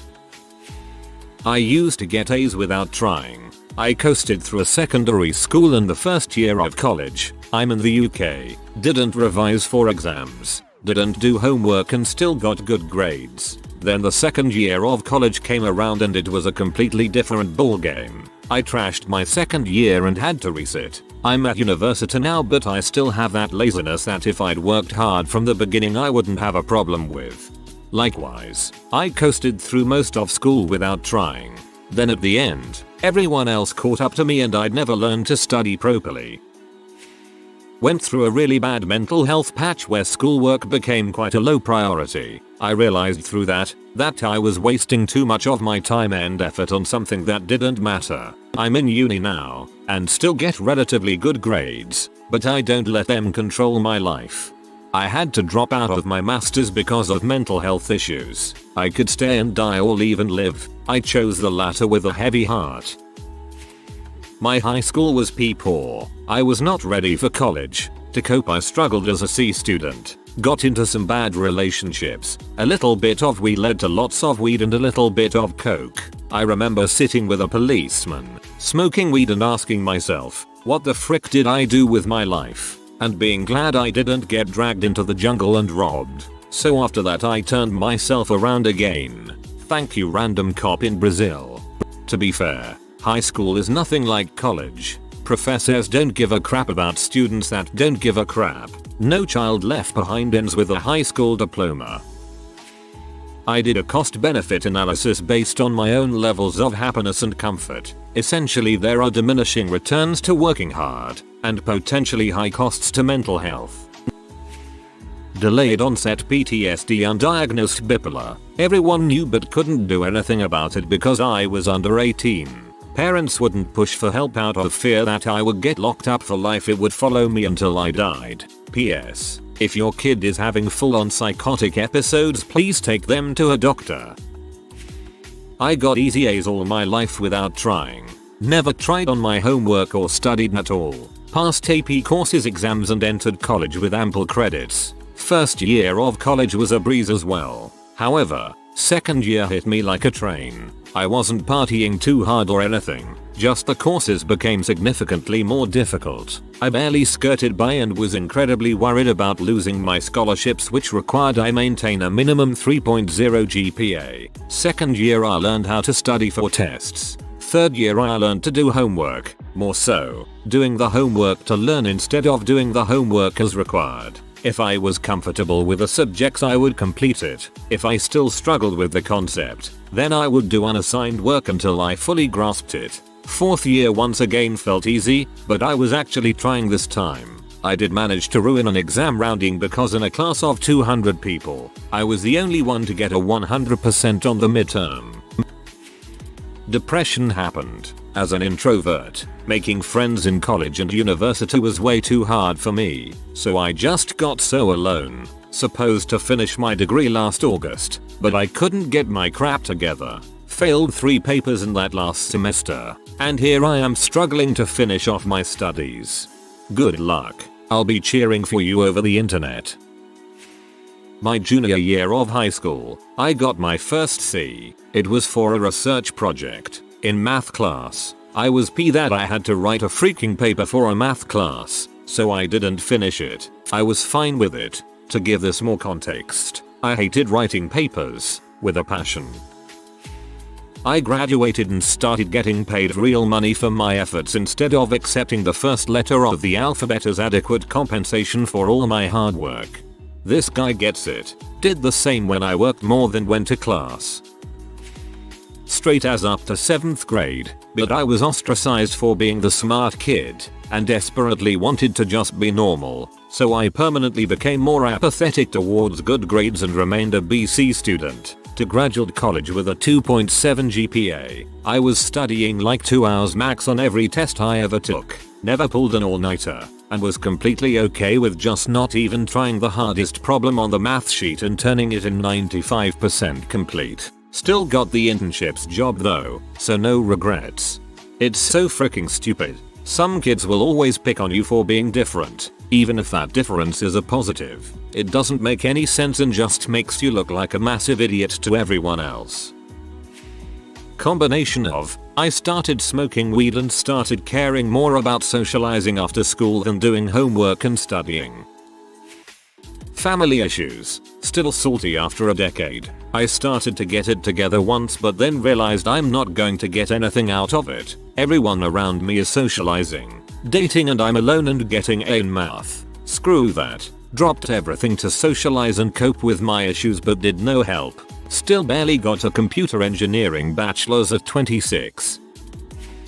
I read a quote that said if you give 110% you get left with less than nothing. It changed me. I realized I was miserable despite being successful. Now I enjoy coasting through life instead of taking it seriously.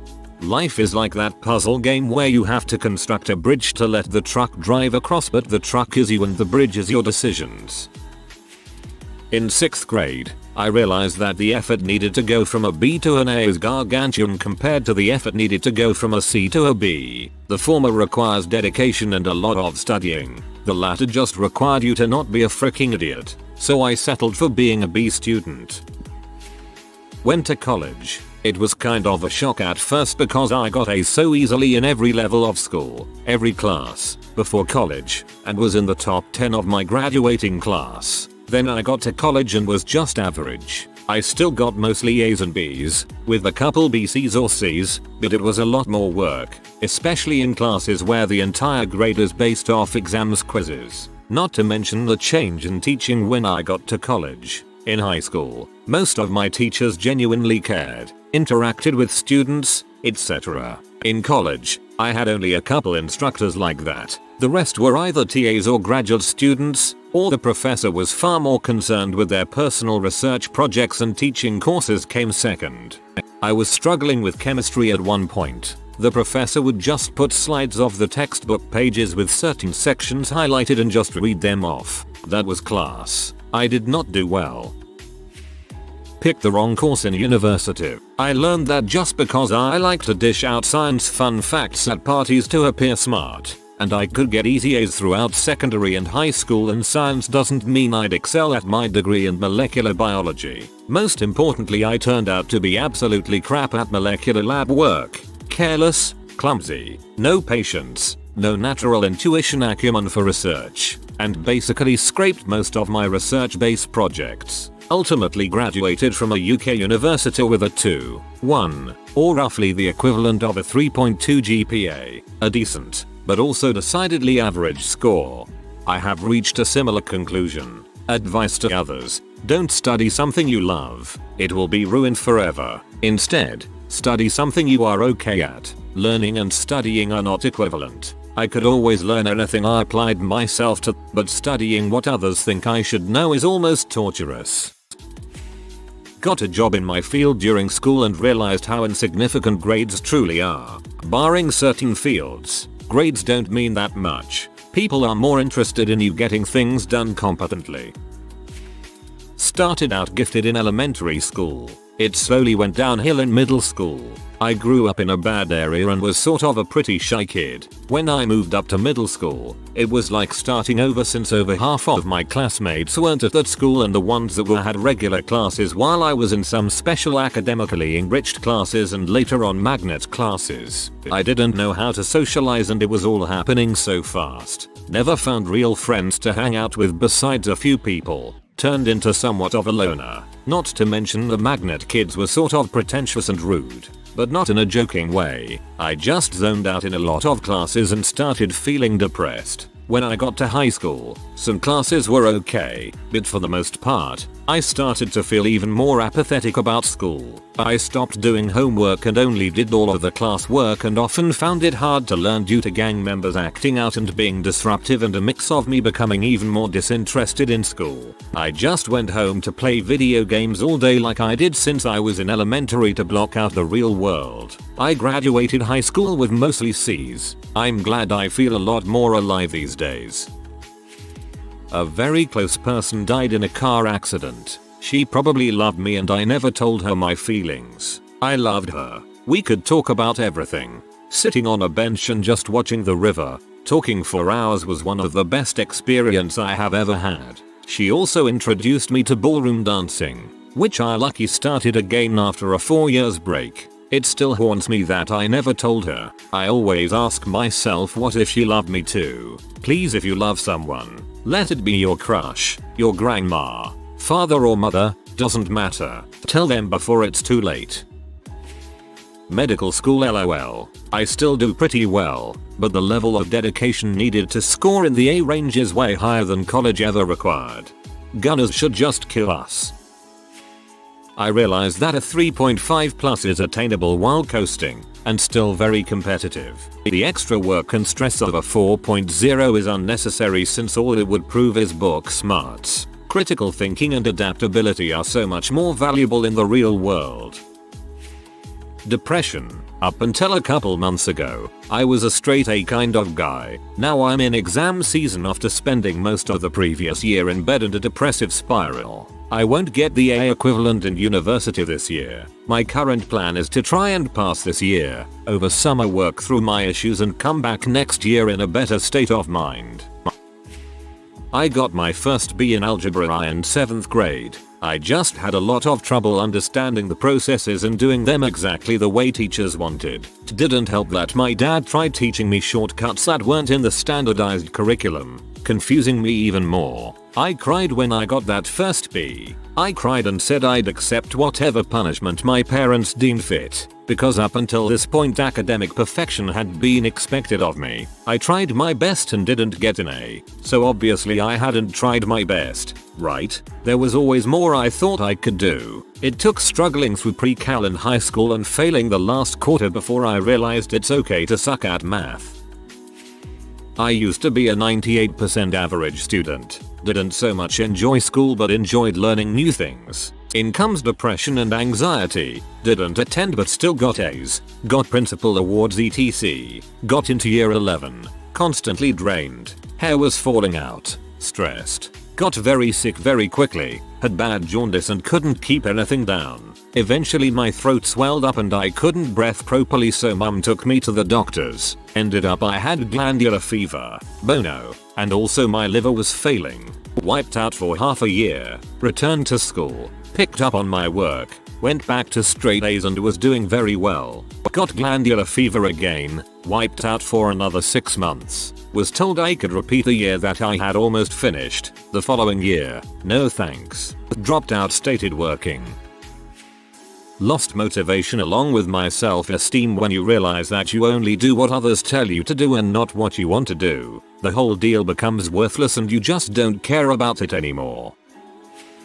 I got a C in Spanish and my dad wasn't happy. Unhappy as in I was beaten for it. I remember one time he drove me to school where I had a robotics competition. He gets out of the car, tells my teacher I got failing grades and won't be going, then drives home with me crying in the back seat. He was yelling at me, "I hope you're happy." It was my first time learning a foreign language, so I didn't catch on so quickly. Right now, I know Spanish, Japanese, and Mandarin, and try to keep as little contact with my dad as possible. I didn't need that toxicity in my life. I later learned I don't need to be perfect. I still strive to do my best, but after I left home for college, I was okay not getting straight A's knowing there were no physical repercussions. I was part of a small group of kids in elementary school that met once a week from across the school district because we were AG, or academically gifted. We were all straight A students. We all wound up staying together through high school and many stayed in the city after graduation or came back after college. I've kept up with a few of them and was surprised at how little traditional success the majority achieved. And by that I mean they were successful in their own way, but not how most people would have expected from the smartest group of kids in a city of about 500,000. Here is the breakdown from the ones I kept up with or ran into later in life. 2 drug dealers, 1 prison guard, 1 veterinarian, 1 nurse, RN, but now a housewife. She was valedictorian also. 1 electrician, 1 C-level exec for a small company, 1 youth pastor at a mega church. 1 was stabbed to death by her boyfriend in college. I thought for sure everyone would be a doctor, lawyer, or the proverbial rocket scientist. Brain damage happened. I just graduated with my bachelor's in chemistry. I had a 3.6 GPA in my first 3 years. I was under so much stress that I tried to kill myself during my last year. I survived, but it left me with brain damage, seizures, trouble concentrating, and memory loss. I was 1 semester, 5 classes, away from graduation. It took me 3 years to complete those last 5 classes, with a 0.3 GPA. The failed classes don't go on my transcript, so my GPA is 3.19, but I feel like a complete fraud writing it on my resume. I just stopped caring. I didn't have the best family home, and my achievements didn't seem appreciated by them, so I just stopped caring. My 3rd grade teacher gave me a grade I felt was lower than I deserved. I saw the futility of fighting when something was out of my hands, so I did just enough to get by all the way to high school. Not me but my son. He would sit at the dinner table every night and work so hard to get good grades. He would cry and get angry if he couldn't figure something out. When he was in 4th grade he started getting stomach pains. Sent him to the doctor, all kinds of tests, but they couldn't find anything wrong. Finally one night in the 5th grade he was so upset he was shaking. My wife and I told him it wasn't that important. Just let it go. Stomach problems largely cleared up and he never got another A again. But I think he is much happier. A really bad bout of depression really killed my motivation to try in school. I started sleeping through most of my classes because I had trouble sleeping at night and because it made me a lot more tired than normal. It took me a while to get through, but I'm happy to say I am doing much better now. I could get A's without trying too hard and could do everything last minute with ease. Things changed when I got to college. Drastically. Found out I had ADHD. Straight A student from freshman to junior year of high school. Got distracted too much, mainly video games, during my senior year and my grades dropped. Luckily I still managed to get into the best university in my country. Got where I fat. Then in university I kept on giving into video games and had this mentality of winging it. Got lazy F. I graduated with an average of about B to B+. Compared to most of my classmates who all got averages of about A to A. Luckily I did well in the entrance test and I got into the best law school in my country. Incoming freshman. Also managed to slim down. I got to stop being so lazy now, knowing I could easily mess things up there, especially with the dropout rate being so high, an indication of future difficulties. I got fricked over on a scholarship in middle school. I was in line for a scholarship program that would pay for me to go not just to college, but to a world-class private prep school for high school. And the school's administration intentionally fricked up the paperwork so they could keep my standardized test scores in the public school because they were on the verge of getting their funding cut. By the time all was said and done, we made enough of a stink that the principal and guidance counselor responsible were fired. But the damage was done. I was already out of the running. After that, shithead angsty teenager me took the lesson as why bother trying for anything. You won't get justly rewarded anyways, and started completely slacking off in school. I really wish I hadn't developed that mindset, or shook it sooner than I did. Took me till I was 21 and forced to drop out of college because I ran out of money to finally drop the sorry but mopey attitude. Straight A kid. Top of the class through elementary and early middle school.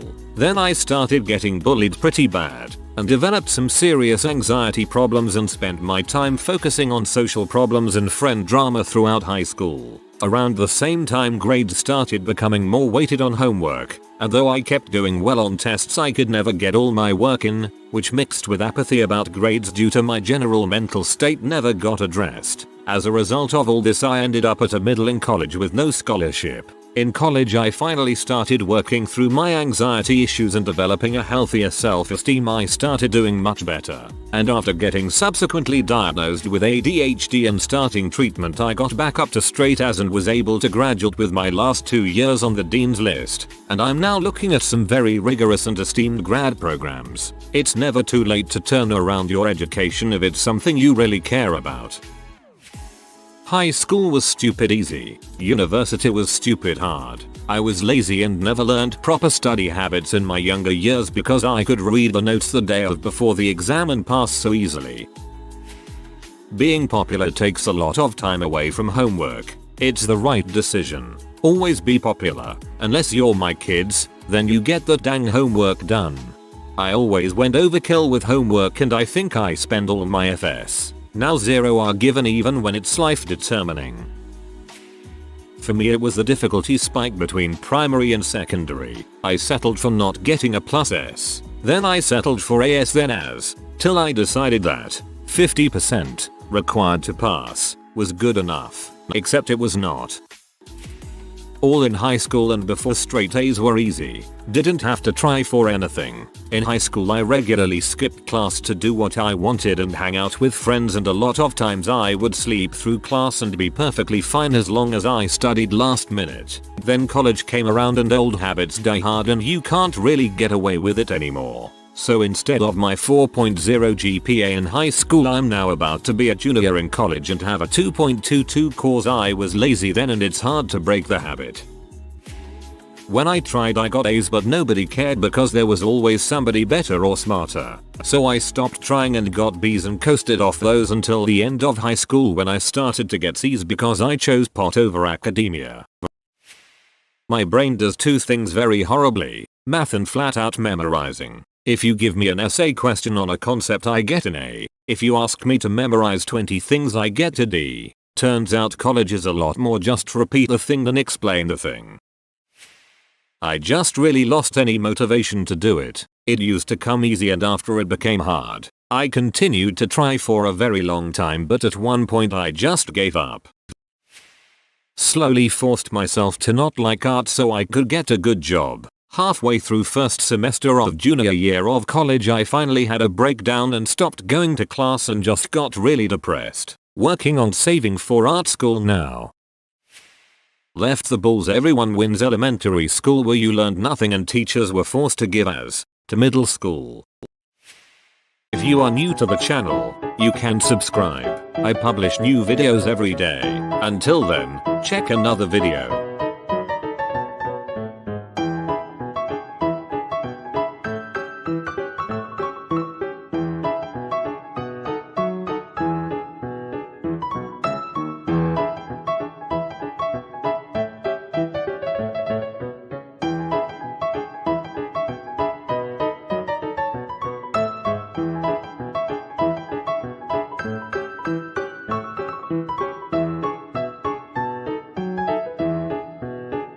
Bye for now.